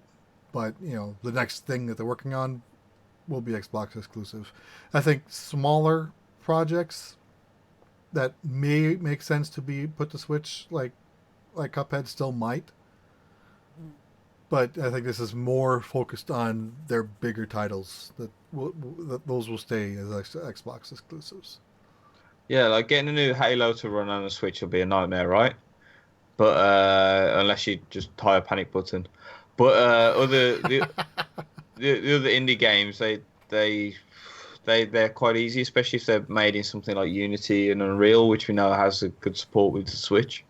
So I think that's pretty much. I think Jesse's hit the nail on the head with that one. I think it's. I mean, we're not seeing a flood of Xbox games. It might feel like it because we've had like three, four, is it now?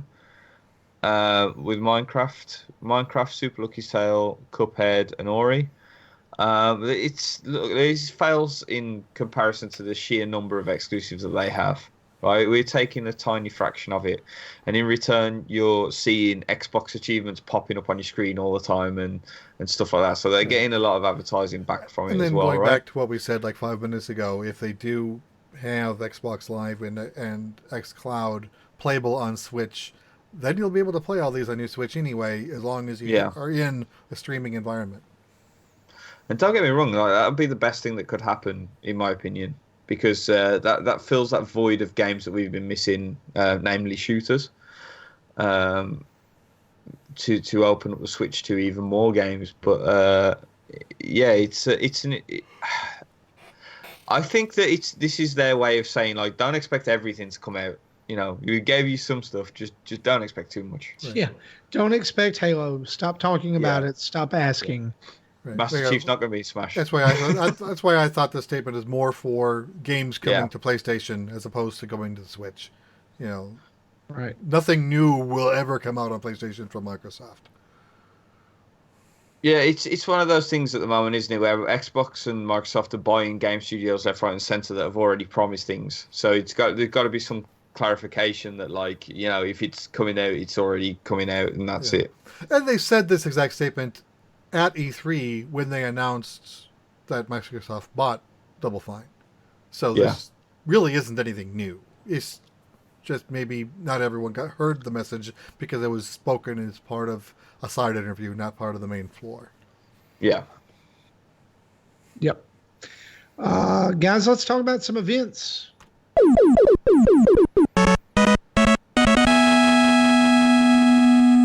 Yeah, the Pokemon All right, guys. Go Twitter account just went nuts for like an hour, just spamming a whole bunch of news coming up in September. Yeah, so Pokemon Go is going to be pretty big. Starting September 2nd, well, actually right now, Jirachi is available for all trainers via special research. And starting September 2nd, Unknown, ALRT, and U will be available from 10-kilometer eggs. Raikou, Suicune, and Entei are returning to raids. And you can get some shinies, Sentret and Gilgar or Gligar out in the wild. Gligar, whatever. Anyway, on this episode of Pokemon Dads, do you know we got accused of talking too much about Pokemon? Well, the week we had a bunch of Pokemon news, so because that's what happened that week, right? Okay. Starting September 9th, regional Pokemon like Mr. Mime will be available from 7-kilometer eggs, with some having the chance to be shiny, and all Deoxys forms will appear in raids. Pokemon that can counter Deoxys will also be available in raids. Then September 16th, Pokemon originally discovered in the Unova region will start appearing in the wild. Mewtwo with the special move Psystrike will appear in raids with a chance to be shiny. And you'll also get a chance to get shiny Lillipup and shiny Patrat out in the wild. Did I say those right? Yeah, I think so. Nobody cares. Yeah, the people in my rating group are excited for a shiny Mewtwo. All right. So, hey, look. It's out there. More so than the Gen 5 game Pokemon. Also, community day dates throughout the end of the year, so you can participate in these all Saturdays except for December. Saturday, October the 12th, Saturday, November the 16th, Saturday, December 15th, and Saturday, December 14th, and Sunday, December 15th. These are all 11 a.m. to 2 p.m. local time, and the featured Pokemon for each day will be released at a later date, presuming that Gen 5 starts will be in the mix, possibly. Also, if you don't like Pokemon and you like Tetris, Tetris 99's 6th Maximus Cup is going on right now as you hear this episode. Not live, but it starts in about 2 hours. If you were listening to this on your podcast device, then it's live. Audio, then it's active then now. it's going on right now. Right. It is themed, Fire Emblem 3 Houses themed, and you can get a 3 Houses theme for each of you who reach 100 points. You can get that theme. It's going to be interesting to see what that is. The time frame between themes decreased because between Game Boy and Splatoon there was quite a big gap, and now there's been Splatoon 2 and the Fire Emblem. The 3rd versus the 5th, and then now we just keep jumping right to the 6th. Yeah. I like the themes, but if I'm honest, I wish that they would do retro Tetris game themes like they did with the Game Boy and not do promotional things with their games. I get it. I know why they're doing it. But y'all, Fire Emblem 3 Houses is selling like freaking hotcakes. You don't need a theme for it. Also, if you're in it's not in the notes here, but if you're in the UK and you miss Gamescom, then head over to Birmingham NEC this weekend for Insomnia 65, I believe it is. With Nintendo showing up there with a whole bunch of games such as Pokemon. Apparently Pokemon's there. It didn't turn up at Gamescom, but apparently it's in Birmingham. And a few other games that aren't released till the end of the year. And an appearance on the Switch Lite is there as well. So that's this weekend at NEC Birmingham. Awesome. So lots of gaming out there to be had even this weekend. How about we talk a little bit about what we've been playing, shall we?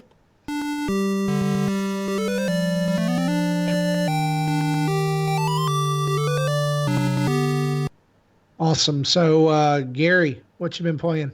Well, I've been slightly addicted to Fortnite. A game which, when it came to the Switch, I didn't see the fuss with. Played a couple of matches. Was like, it's all right.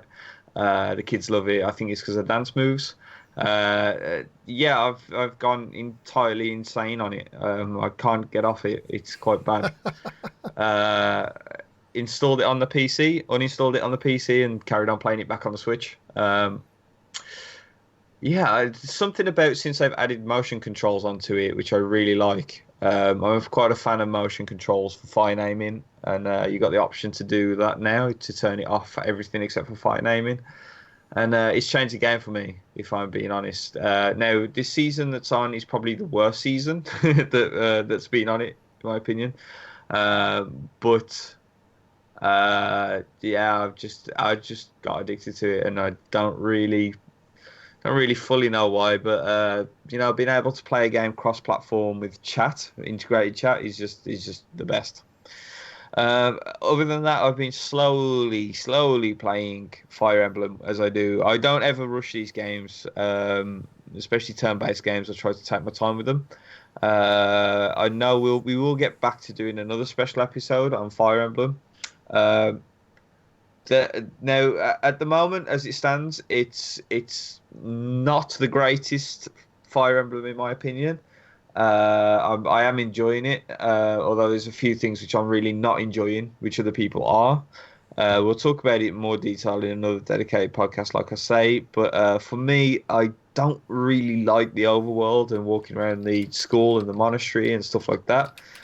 I know a lot of other people do. I find it really awkward and full of too much filler. But the battling on it is really good. The battle scenes are really, really good. They're just a bit too far, few and in between. But they've gone more in depth in the battling and got rid of the weapon triangle, which is good and bad. But for the majority of it, some of the mechanics I've been able to skip back a couple of turns if you lost a character and stuff. Stops you doing that hard reset and booting up your game if you got permadeath on like I have. And yeah, some of the little changes are really good. I do think that this game is too heavy on the complicated side for stuff that you can do and add and stuff. But for the main gameplay, it's absolutely solid. You can't really beat it. And other than that, I think I've played something else, but for the life of me, I cannot remember what it is. I've been playing Minecraft, that's it. I've still been playing Minecraft. I'm on a realm with a whole bunch of people. I went away this weekend to Blackpool and carried on the realm on mobile, which, again, is another thing that we never thought we'd see, right? Where you could cross-platform play on a realm, on a private server with lots of people. You can leave your console of choice, which in my case is the Switch, and jump onto a mobile phone and carry on exactly where you left off. It's just what a time to be into cross-platform gaming, right? And Minecraft is experiencing somewhat of a resurgence. Oh yeah, totally PewDiePie's fault. Completely PewDiePie's fault. But yeah, it's growing popularity. I mean, the game is completely different to when it started on the Switch. It's a different version for a start, but like the way that the landscape is and what you bump into, what you see, the enemies you run into is a completely different experience. So look, if you got the original Minecraft when the Switch was released and you got the Minecraft Switch edition, do yourselves a favor, reload it back up, get some friends to play along as well, whether they're on Xbox, PC, mobile, whatever it may be, and check it out, because if you don't just dig and you explore, then there's so much there to see. Now it's completely different. So, have you guys got Minecraft at all? I do. My son has it. I have it, and so I'm not. Well, now that I think about it, I'm not sure that I upgraded to the new Bedrock version. Yeah. You know that you had to buy again. So Oh Did no, you it's buy it free. again? No, it's It's free. free. Then Yeah. I'm never. Then I'm definitely never upgraded. Yeah, my uh, my youngest daughter has it on Switch, and I think my other two, my son has only played the Java version, so he I don't think he's played the Switch version, and I've never played it at all. Yeah, it's addicting, Jesse. You might need rehab if you start playing it. I have my Just own avoid. problems. I don't need more. it's like, yeah, yeah. So Jesse, what have you been playing? Okay, so last week I mentioned started PC Building Simulator, so I wanted to talk a little bit more about that. Uh, Someone asked me if I was having fun with it, and my answer was I don't know. I wasn't not having fun, but I wasn't very fun either. It was just kind of it was almost a little bit like work for a while, but it the way my brain works, yeah, I had the same satisfaction of finishing tasks as I do solving a Picross puzzle. So it's just go through a method of doing list of steps to get from point A to point B, and you're done, and then go to the next one. So I was just kind of going through the motions on there. I think I got like 10 or 12 hours in. I almost got to level 9. I got to the point where the game wanted me to start building systems with 2 video cards, and I couldn't figure out how to build a machine that wasn't blue screening on me. And there's like no really tutorial on that aspect of building. There's no hint system for it. So the only thing I could do at that point is, like look at other people's guides and see what other people suggest. But at that point, I'm like, all right, I'm out. I'm not interested anymore. And I don't want to put in work to play a game that feels like work. So is it actually quite accurate to really building a PC then? That is the question. It's a simplified version, but yeah, it's if you want to replace a motherboard, you have to take off the heatsink, the processor, all the RAM, the video card, all the screws. Some motherboards have 6, some have 9, and then unplug all the power connections, and then put everything back in again when you're done. So it does help you easily identify what needs to be plugged in. So that does help. But yeah, you have to manipulate every single wire separately, unless you later on in the game, when you have enough money, you can buy auto cablings or fast screws. So you can just click a screw and it's off. Or later on, I can just click the video card, and any related screw is automatically taken off as well. I never got that far. So for every screw, I had to click and hold the A button for like 3 seconds per screw. And, again, some parts had 8 to 12 screws involved for a single part. This might surprise you, but I'm actually, I was interested in this as well. And it's something that some people made a joke about online. But the simulation scene, there's a lot of people into it. And I quite like simulation games. So I've took a bit of interest in this as well, especially being as I have no idea how to build a PC. I think that's part of the reason. It's worth checking out then, if just because there is a career mode, and then there is a freeform mode where you can just take parts and put it together and see what happens, type of thing. Yeah. I haven't played the freeform mode, so I can't speak to it as much. I just focus right on the career mode, but still, I got like 10 to 12 hours in, which is more than I thought I would for a game like that. Okay, next I picked up the Grande HD collection and tried playing the first game so far and haven't gotten far. And I think we're at the point where I stopped playing, I may have to either go to a walkthrough to figure out what I'm supposed to do again, or to start over, because I only got like 3 or 4 hours in. Because I already forgot what my next goal was when I stopped playing. But it's I was hoping that they would do more than just turn all the sprites into HD. I was hoping to, and this reminds me a lot when I tried playing Final Fantasy Tactics. That game literally made me nauseous watching it. It had a 3D rotating environment with 2D sprites jumping around. I think it was 2D. Anyway, the whole environment could rotate, and it wasn't a wide. It wasn't like in Breath of the Wild where you rotate your environment and see everything. The areas is a small. It's like a smaller box. Like think Captain Toad, but that rotating around at 15 frames a second. I did not feel well looking at that. So this is a similar. It does rotate better, but it's still a 3D environment rotating around with 2D sprites. All the characters are 2D sprites, and it's just jarring to look at from once at first. But once you're used to it, it's fine. And I hope I do want to get back to it because I heard it's a good game. So the very beginning of the game, I got confused already. I wasted 20 minutes running around town looking for something that didn't exist, and then the start of it reminded me of how Majora's Mask started, where you had to run around with the kids and do stupid stuff before the game got good. But so I'm hoping I'll try that again at some point. And then last game that I picked up, it came out today. I think it was $5. It's called Everdark Tower. It kind of plugs itself as being a short, sweet RPG game. And when I think of a short RPG, I'm still thinking like 15 to 25 hours. But no, 2.5 hours I was done.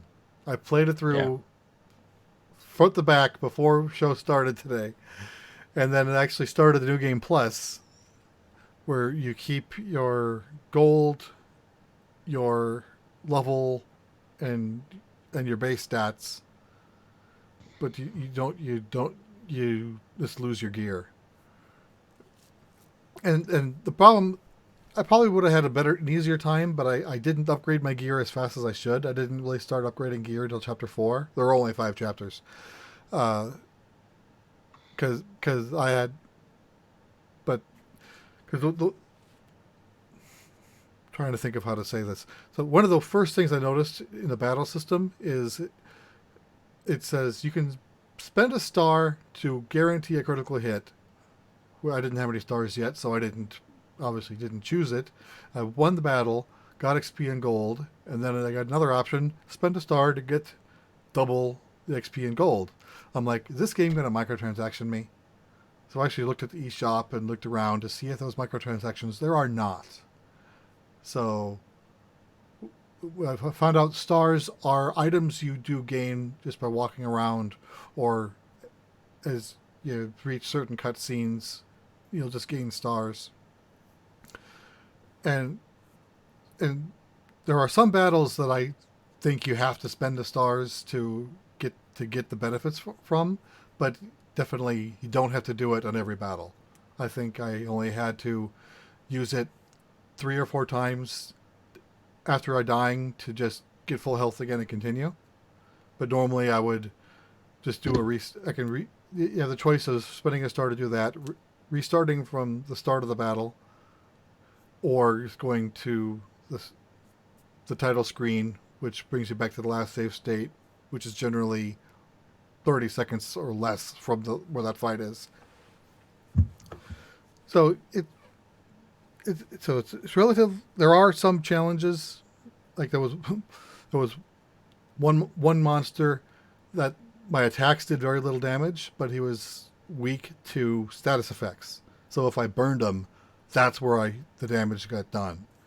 There is some strategy on some of the bosses. It isn't just a cakewalk. I think I had to reset that one 3 or 4 times before I got it. I found the solution. And then after that, the next box was the opposite. If I gave it a status effect, it reflected back to me. So I had to do everything in my power to not give a status effect, which was a completely 180 way of thinking. So I would say, I enjoyed my play of it, and I plan on playing it through the second time. It probably should only take me an hour and a half, I think, the second time through, because I'm able to skip a lot of the cutscenes. Yeah, I was going to say you could probably just do that on the toilets tomorrow, right? Probably. I mean, that's what the Switch is for. So if you want a quick, straightforward RPG, I'd say give this one a look for $5. Yeah. So I've been playing Dragon Quest 11 S demo, which I kind of alluded to earlier in the show. Going in and not expecting to like this game at all, didn't really have any hype for it. What got me, and I guess this is Nintendo's evil plan, right? Is that I really enjoy the playing as the hero in Smash. And the more that I have played as hero, the more my interest has kind of been piqued for this game. So I thought with a demo and with nothing to lose because it's free, right? Why not try it? Other than time. And right. So I'm about 2 hours into it now, and actually had to force myself to quit playing to come here to record. So I was like, my wife was like, it's like 15 till, babe, don't you need to go? And I was like, oh crap, yeah. I got lost in it. So I'm not entirely convinced yet, but I will say that my feeling on it is more favorable now. Like I actually am entertaining the idea of buying the game. However, I probably won't be buying it in 2019. It'll probably be a game that I am going to wait on to see what's coming out in December and January and everything. And if it's light or there's something there that I'm not really into, then I might pick it up then, as it stands right now. So I feel like it's a pretty good port of the game. I've not ever played it on PS4. I know that it'll probably be a little more vibrant, a little more, crisp there. But it seemed to run fairly well. The openness of the world and everything, I just thought it was really cool. Like how when you're in a battle, like what's in the background as you're moving through the map is actually in the background as you battle. Yeah. I thought that was a nice touch. Even though the battles are turn-based, you can move around. Like it draws a circle around you and the enemy. You can't really miss any attacks that way, so I really don't know why they included it. But later on in the game, this is just me speculating. I have no idea if this is right or not. They might have like combo attacks. So if you're nearby someone you know a combo with, you can. Yeah, that's if very. You're a distance I don't away, have anybody like else. Right? Chrono Trigger did something similar. Now, early on in the game, you do get to fight with a dog by your side, and he is a very good boy. And I enjoyed that. I really like it. It's vibrant. The voiceovers are well done. The voiceovers are not as well done as Fire Emblem.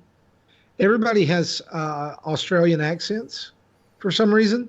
Well, when you get into different regions, they generally will have different accents.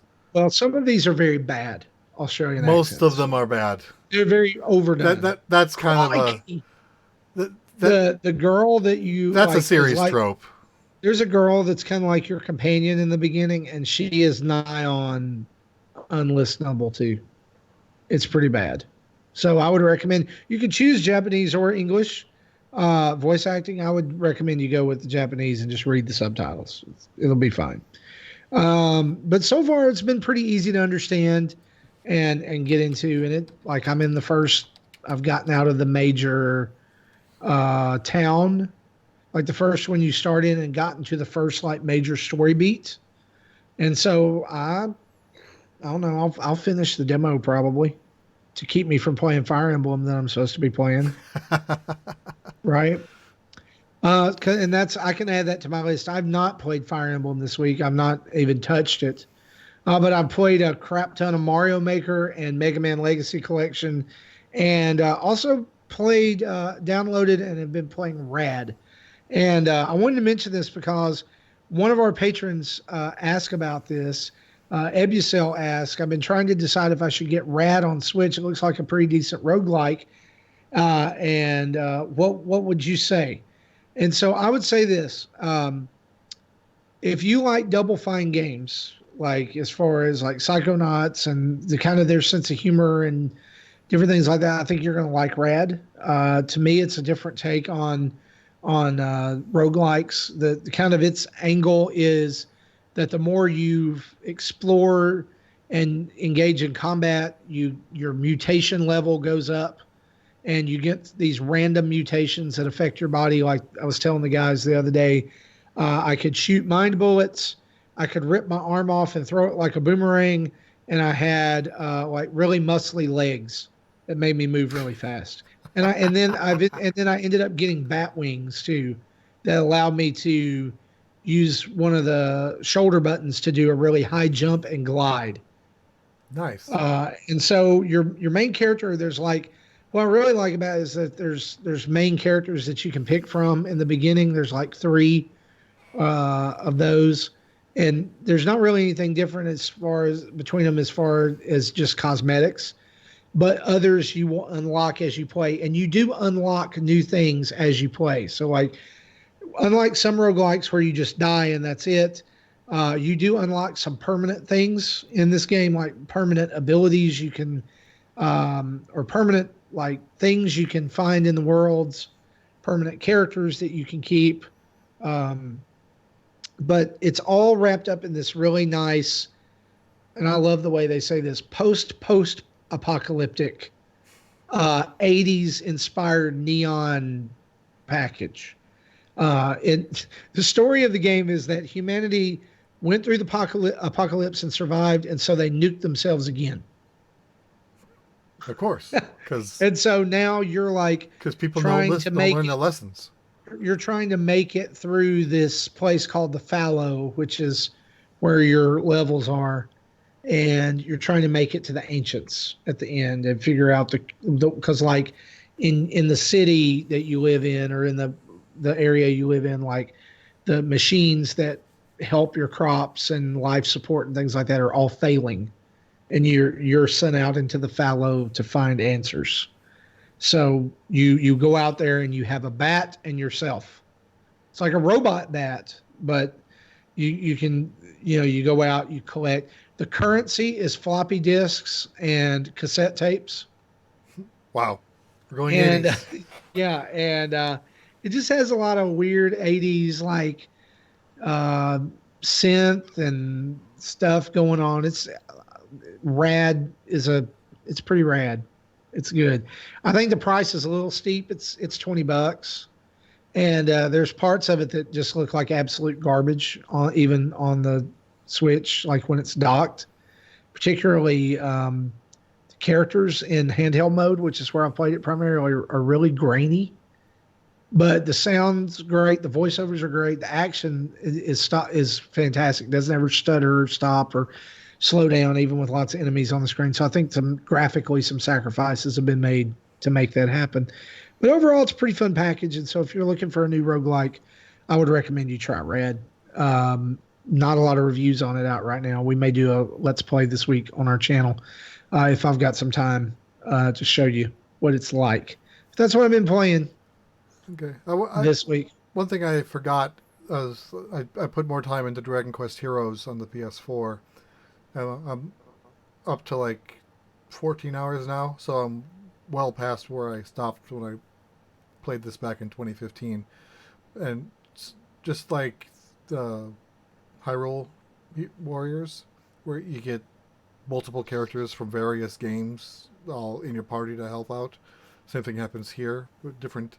You never play as protagonists, but you play as other supporting characters from other games. So like Jessica and Yangus from 8, Bianca and Nira from 4 or 5. And so they're I think they're from 5. There was a group of people from 4 as well. I don't remember their names, but so when you said horrible accents, that reminded me. Oh yeah, and each person has their own unique awful accent.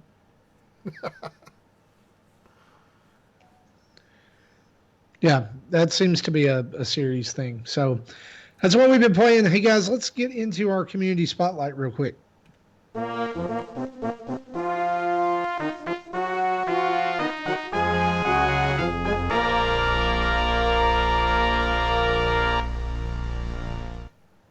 right, so a ton of questions over on our Patreon as well as Twitter. And so let's hit up a few of these. Joel Putz over on Patreon says, "Hey guys, how are you liking Fire Emblem?" I think we've already pretty much covered that. But he says the demo for Dragon Quest came out, and it's my first one. I have to say I'm absolutely loving my time with it. I'm glad I waited. And wondering if you picked it up on PS4 or did you hold out for Switch version? Jesse, that's a softball question for you. So I missed the question. I was typing in chat, so I missed. That's cool. Dragon Quest 11, did you pick it up on PS4 or did you wait? I waited. I was almost ready to rent it one weekend when I was bored, but the place where I rented games from at the time didn't have that game, but they had like 4 other different Dragon Quest games for PS4 that I wasn't. It is from Jesse's perspective, I think this has been a long, excruciating wait for Dragon Quest 11 that is finally about to come to fruition. So, September 27th can't get here soon enough. And look, you'll already have 10 or so hours in on the demo, right? Yep. So you'll be ready to go once the game's here. You'll just pop it in and continue on. Ebucel asks us this: so since Gamescom is going on right now, have you seen any of the video footage from Nintendo, and did it get you hyped more or less for the games that they are showing? Gary, what about you? Did you watch anything out of Gamescom? Pretty much everything that they showed was E3 stuff. So not really increased hype, but it's nice hearing some people who've actually got hands on from this end. People actually know. So I suppose it's got me more hype for a couple of games. Yeah, and so like there's some folks from the Nintendo Village that were at Gamescom, and they've got some footage up and previews. I saw that they had some up for Zelda, right? Yep. And what was the other game that just went up earlier? The Witcher, and Phil reckons the game of the show was Luigi's Mansion 3 for Nintendo. So I'm so excited. Like, that game is not getting enough hype prior to release yet, and it needs to. I know we've got Astral Chain and Daemon X Machina between here and there, but man, Luigi's Mansion is the game of the fall for me. Like, I cannot tell you how excited I am, and the fact that like every time I see it, it just looks better and better. Yeah, like they put so much care and polish into it. It's gonna be insane. Hot Rodimus 83 says, "Greetings, dads. Whilst applying apparatus to Mario Maker, what is your predilection of style? As always, let me express my transitory laudatory approbation." Do we need Google Translate for that? What? I think he's asking, what is our favorite style in Mario Maker? I don't have preference. I like them all for their own respective rights. Like, if you get a classic Mario level, you're going to get some tight platforming. If you get a Mario World one, you're going to have to throw a few items about. They've all got their strengths and weaknesses, and I think that every style is perfectly suited in that game. I'm going to go out on a limb here and say right now, okay, that like I have a tie between two favorite styles, and it's not Super Mario Brothers. Like, I've played a ton of levels in Super Mario Brothers style, and it and Mario 3 seem to dominate what's online right now. I really love Mario World levels and Mario 3D World levels. There are not enough good Mario 3D World levels. And to be honest with you, I think I know why. It's that nobody knows what to do with it. Yeah. Like, nobody knows how to, like, other than let's make a cool car level. Let's make a level with tons of clear pipes that take you all over the place. Nobody knows what to do with Mario 3D World levels. You see so few of them. I actually played a 3D World like runner level earlier tonight that was so chaotically brilliant that it was really cool. But I would love to see more 3D World styles. And so if you're out there and you have a great 3D World level, or even if you think it's great and maybe it's not, that sounded rude. Just if you got 3D World levels or you've got Mario World levels, hit us at Nintendo Dads up on Twitter, and I would love to play those levels. I would be stoked to play those levels, and I'm hoping that when this new Direct comes out or whatever, that we get our first Mario Maker DLC and we finally get to make some Mario 2 levels. Come on, Nintendo, you cowards! Do it. Anyway. Bruce Patterson just dropped in to say he can't wait for Link's Awakening. Neither can I. I cannot wait for that game. It'll tide me over till Luigi's Mansion comes out. Yeah, you'll finish it in a day. Link's Awakening is really short. I don't think you. You must think I have way more gaming time than I do.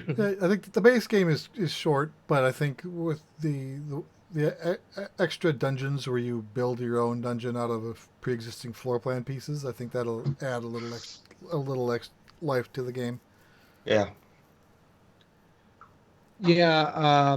I'm super excited. Like, I love that game so much. I played through it last year in the winter, not knowing that this game was coming. I played through it and 100%ed it and 100%ed Link to the Past too, just because I wanted to, because I'd never done it. But I found a guide, and it was like my problem was I never found all of the heart container pieces. That was all that was left. So I went. I don't think I've ever. The only game I've ever gotten all the heart containers in were like Breath of the Wild and oh crap! Now I don't remember what I'm thinking of. Oh, Link Between Worlds. Yeah, I didn't 100% either of those. Breath of the Wild, I paid for and downloaded both DLCs, and have done the very first part of the 3-part Master Sword Trials, and I was like, yeah, I beat it. Ganon's dead. Who cares? I really want that motorcycle, but anyway. A couple of questions over on Twitter. John Blanco asked us this. It's a Blanc. He says, at Nintendo Dads, call me sophomoric, but I've quibbled with myself deciding between playing Friday the 13th or Dead by Daylight. Daylight is regarded, quotes, regarded as the better game, but the idea of Jasson stalking me offers a serrated fear that'd make me cower. Which should I play? Gary, right here, I know you got to hop off, but right before you go, what do you think, Dead by Daylight or Friday the 13th? No idea. never seen anything of both of those. I don't care. I'm so sorry. I haven't seen any of that. They're not my sort of thing. I honestly are the wrong person to ask completely. No, that's fine. Gary, we'll see. Thanks for being on the show again this week. Yeah. I've got to quickly get ready for work. Catch you guys in a bit, and thanks for listening, everyone. See ya. Bye. Jesse, I don't know that we have an opinion on this. No, I don't. Those aren't my games either. For me, I've never played either of those. From what I've seen of Dead by Daylight on the directs, it looks like a bargain bin PS2 title. And Friday the 13th, I know, the whole concept to me of that strikes me as very interesting. I've been very interested in the Switch version, but I don't know that I can play it without peeing my pants. Tim is saying both. So if we get both, we got neither. So yeah, that doesn't help. I'm going Friday the 13th. I'm going Friday the 13th just because it doesn't look like a steaming pile of garbage. But that's me. I'm sorry if that did not help you. If anybody can help, at Zablanc, that's Zablanc, tweet him and tell him which one he should buy, Dead by Daylight or Friday the 13th. Mecha Dragon is back, and he asks us this question: how different would the gaming industry be if the Wii U was actually a success? Would we have had the Nintendo Switch, or would we all still be gaming on our Wii U tablets? I think we'd had the Switch by now. It's just we probably wouldn't have gotten it until more like mid to end of last year. I think we'll have seen it by now, but we wouldn't have it. Because you're still getting games right now that were planned for Wii U that like Luigi's Mansion. Luigi's Mansion 3 was planned for Wii U. It's probably the last one, but true. They had a couple of years planned out. Yeah, because I think most Nintendo console life cycles are 5 years. The NES was, I think, 6 or 7 years, and then the Wii was 6 years. But other than that, everything's been 5, except and Wii U being the short one. So even if Wii U had a 6-year life cycle, that would put the Switch as releasing holiday last year. Yeah. I would have loved for the Wii U to be more successful, but in a way, now that I'm on the other side of it, I can honestly say I'm glad that it wasn't, because it got us to where we are. And Nintendo is doing as well as it is. We wouldn't have had Breath of the Wild on the Switch. It would have been Wii U exclusive. We wouldn't have had Mario Odyssey on the Switch. We wouldn't have a lot of things on the Switch. So we're in a good place. And, nostalgia, you always look back with rose-colored lenses. But Wii U, I've got mine here in my office. I booted up for Virtual Console. That's about it. I'm not going to finish any of the games on it. That, like Paper Mario Color Splash, I'm just going to watch a video. Not getting finished. Sorry. Yeah. That was my last game. I think that was my last game too, and I didn't get far in it. Yeah, I'm probably was about 75% through, and I didn't get the second star. Our last question tonight comes from Nick Metzger, and he asks this: there's a fervid following for Astral Chain. Do you think this is dubious for Daemon X Machina? Will it flop? Don't mean to quibble. Why is that word popping up so much, by the way? I don't know. Don't mean to quibble, but the Daemon X Machina team must be fidgety.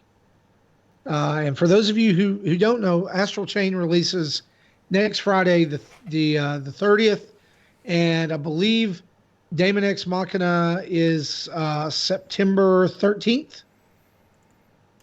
Looking. September 13th. 13th. So 2 weeks. 2 weeks difference. Like 2 weeks later. Two brand new IPs. Two brand new Nintendo supported IP. What do you think, Jess? I think they may have reason to be a little worried, especially since we knew about Daemon X Machina last year's E3, and we're finally getting it. But yeah, I think both look like they have the chance of being good.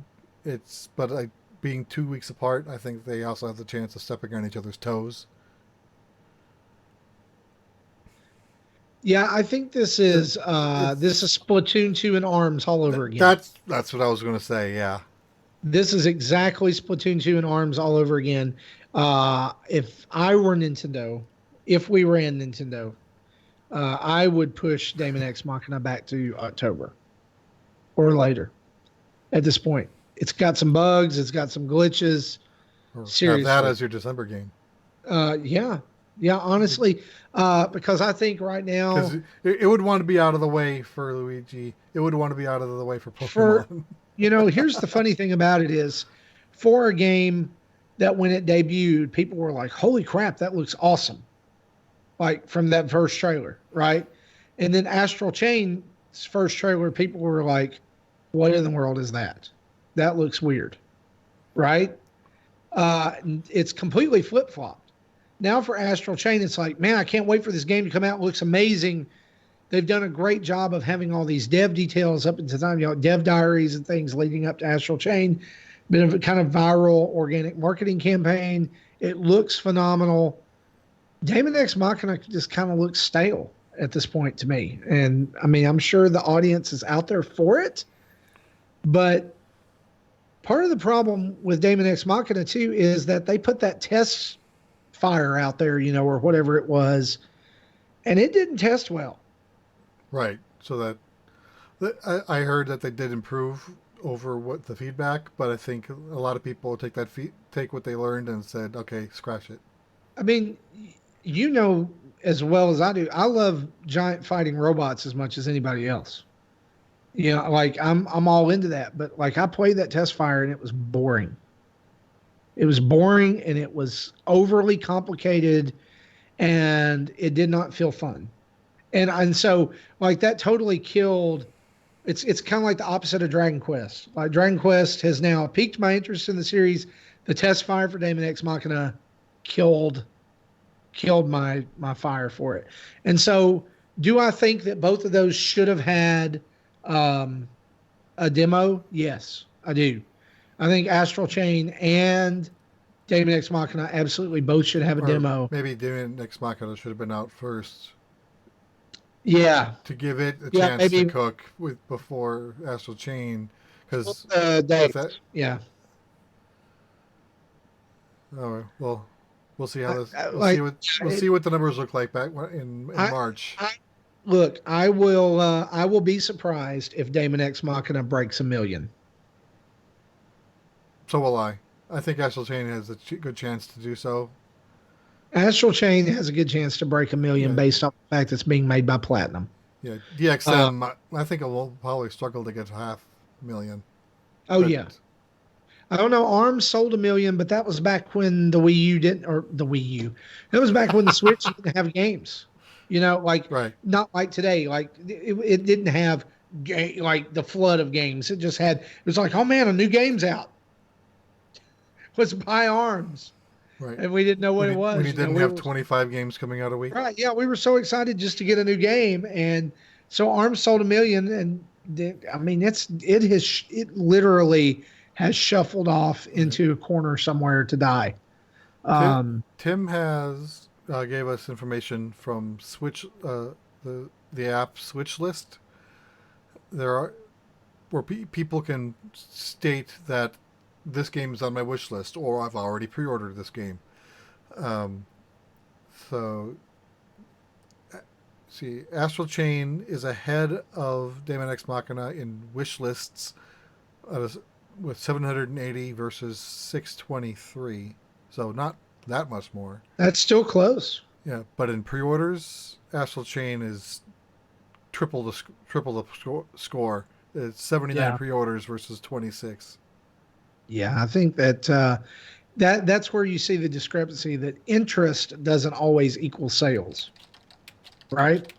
So, Tim, thanks for that info, and thanks for hanging out over there in the chat with all the YouTube folks that are watching along tonight. So, guys, that has been episode 244, and Gary's already had to shuffle off, but we're glad that you came to hang out with us tonight. Before we end up, we do have a voicemail that Drew sent me before the show started. We sure do. Sorry about that, Drew. Hey guys, it's Drew. You know, the better half of the monthly mayhem. Dad's at store, and I got a question for you tonight. So I'm quite meticulous when it comes to value. I guess you could say per game. You know, how much you spend versus how much time you put into it. And I feel like that the developers, vitiate possibly the quality at times in order to get a bigger bang for the buck, let's say. So when you correlate it maybe to a ratio or dollar value, it's quite qualm if you really think about it. And I'm really intrigued to see what your encumbrance opinion is. So the way I do it is I take the number of hours spent in a game and I kind of divide it by the cost of the game. So for example, if I spend $60 on a game, I divide that into how many hours I spent on the game. So for 60 hours divided by $60, for example, it'd be $1 value. If I were to spend 120 hours on a game for a $60 game, it'd be $2. 50 cents, ratio, and vice versa. If I spend 30 hours on a 60-hour game, it's $2 an hour. So, I'm wondering if I'm just, the only one that really overthinks this, or if you guys have a system that kind of breaks down value for the cost of a game. I mean, games are getting expensive. Everyone's on a budget. There's so many games nowadays. And, I like to look at it as my value per an hour. We all have that dollar amount that we have in mind. So what are your thoughts? Thanks. So I think I figured something out. I think there's this challenge or something this week to use some ridiculous word in all of the responses. Because Drew's done it, Ebucel's done it. He had a word in his I didn't even know how to pronounce. John used quibble. 2 people used quibble. Ha ha, we get it. Well, last week I said in the pre-show that 400 voicemails that the patrons were doing a coordinated attack, and it was said in the Discord, and I'm like, that's not a denial. When you have upgraded your patronage and fandom to coordinated voicemail attack and things like that, that's how you know thanks guys. We feel the love. We appreciate it. I think this is a great question because we just talked about Rad, about how I didn't feel like it was a $20 game, right? That it probably could have been about $5 less. I think that Enter the Gungeon's about $14.99. I think for your value you get plenty with Enter the Gungeon. But to answer Drew's question, like I've never really assigned value to a game as for hours. Where I've assigned value to a game has been publishers. Especially back in the Super Nintendo days. You knew that if you got a game from Konami, it was at that time was going to be well produced, right? It was going to have some of the tightest control. It was going to have some of the best visuals. It was going to have great music and sound effects. Same thing for Capcom. Even in the NES and SNES era, a Capcom game was always going to be good, just like a Nintendo game was always going to be good. Nintendo published game, right? And then you had some, the fringe developers who were out here, and you didn't really know about them. And maybe there's a game and it sucks, but then like the next time they publish a game, it's great. And so you don't know, but like I remember, like, oh man, this RPG is by Square. Square makes good game, right? So I would assign value that way, and I still think that we do that now, right? We assign value based off publishers. However, I think that's changed because we see more publishers publishing on multiple platforms. Whereas before it was like, oh well, Konami, they're only on Nintendo. Oh wow, now they're making games for Sega. Well, they must be good, right? They must be really good. I don't know. Have you ever thought about it that way, like a value per hour? I have, and I don't like thinking about it that way because that in the 2000s, I think a lot of publishers were thinking that, so they put a lot of fluff in their games to try to add time. Like I'm thinking even Skyward Sword. I said, I think I put about 50 or 55 hours into it. I said it was a good 50-hour game, but it would have been a great 30-hour game. Just because there was so much garbage in there that didn't have to be. And I still would have been happy to pay, well, at the time, $50 for it, because it was a Wii game, even if I only got 30 hours of it. So it's not just a raw number to me. It's how much fun am I having? How much, how much of a grind is it to keep going? Or is it more worth my time to just stop and play something else?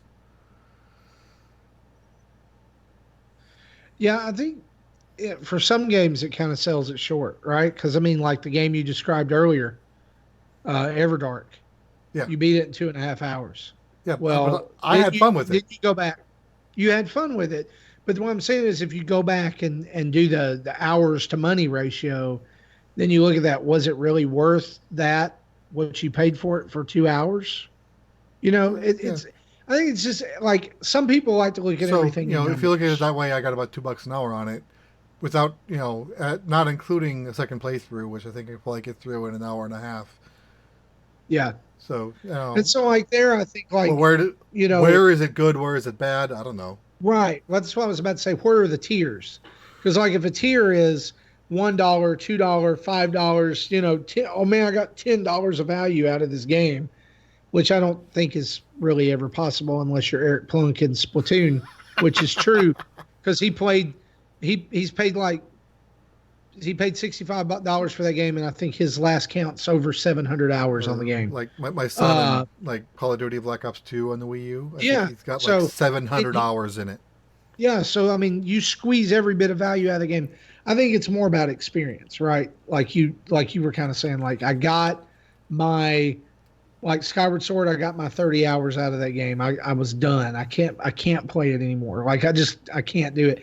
And I think Breath of the Wild is like that for me. Like Persona Q, I think, is a good example also. $40 game. I put 50 hours into it. Enjoyed those 50 hours, but just hit a wall, and probably only halfway through the game, and stopped. Yeah, I still say I got my money's worth. Yeah, like Breath of the Wild for me is the same way. Like, do I want to go do that DLC? Yes. Do I think I'll ever get around to it? I don't know. But did I enjoy the 60 hours I put into that game before I beat it? Yes, absolutely. Every only bit. 60? Yeah. I think I was like 150. Yeah, I don't know. Like, I mean, it clicked, but it didn't like super click with me. Like, I thought it was a good game, but again, if you go back and listen to that, you know, around that time, Mario Odyssey was my game of the year, and I was almost publicly flogged for it. What do you mean Breath of the Wild's not your game of the year? You must hate it. No, I don't hate it. It's just I love Mario more than Link. He's my guy. But anyway, Drew, fantastic question. If you want to, like, I would love to see some stuff, and maybe you talk about that in the Discord with our patrons and see, you know, what shakes out with that. I think that's super interesting. So again, guys, this has been episode 244 of Nintendo Dads. We want to thank you for hanging out with us. However you've done that, through YouTube, through your favorite podcast service, however that is. And we also want to say a huge thanks to our Patreon producers, Chris Mears, John Blanco, Dave Ernsberger, and Tim Off. You guys are awesome. We really, really appreciate you, as well as all of our patrons over at patreon.com/Nintendo Dads, baby. You can head over there. Actually, it's not a backslash, it's a slash. Get over there, and for $1 a month, yeah, you can become a patron of the Nintendo Dads, Daddy, and you can really boost the working man over there, right? You can give us $1 if you're a working man like us, and you can just give $1. You can be in there with the Discord, just like everybody else.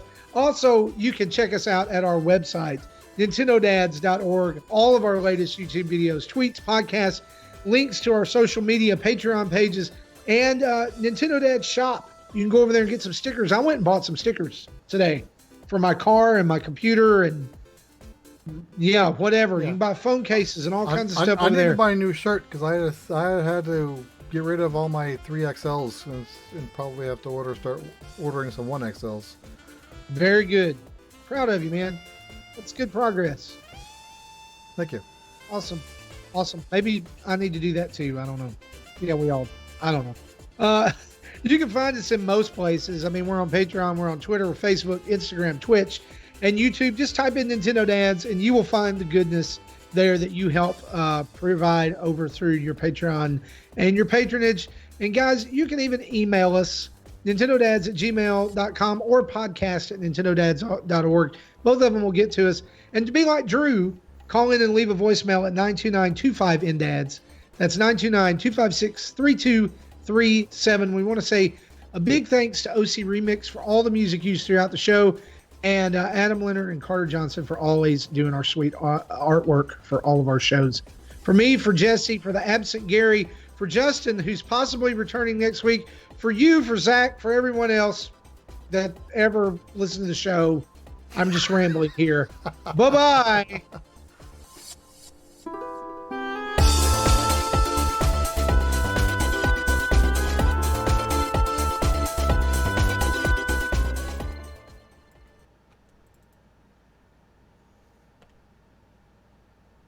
Where did it go? Thank you for listening to Nintendo Dads. America!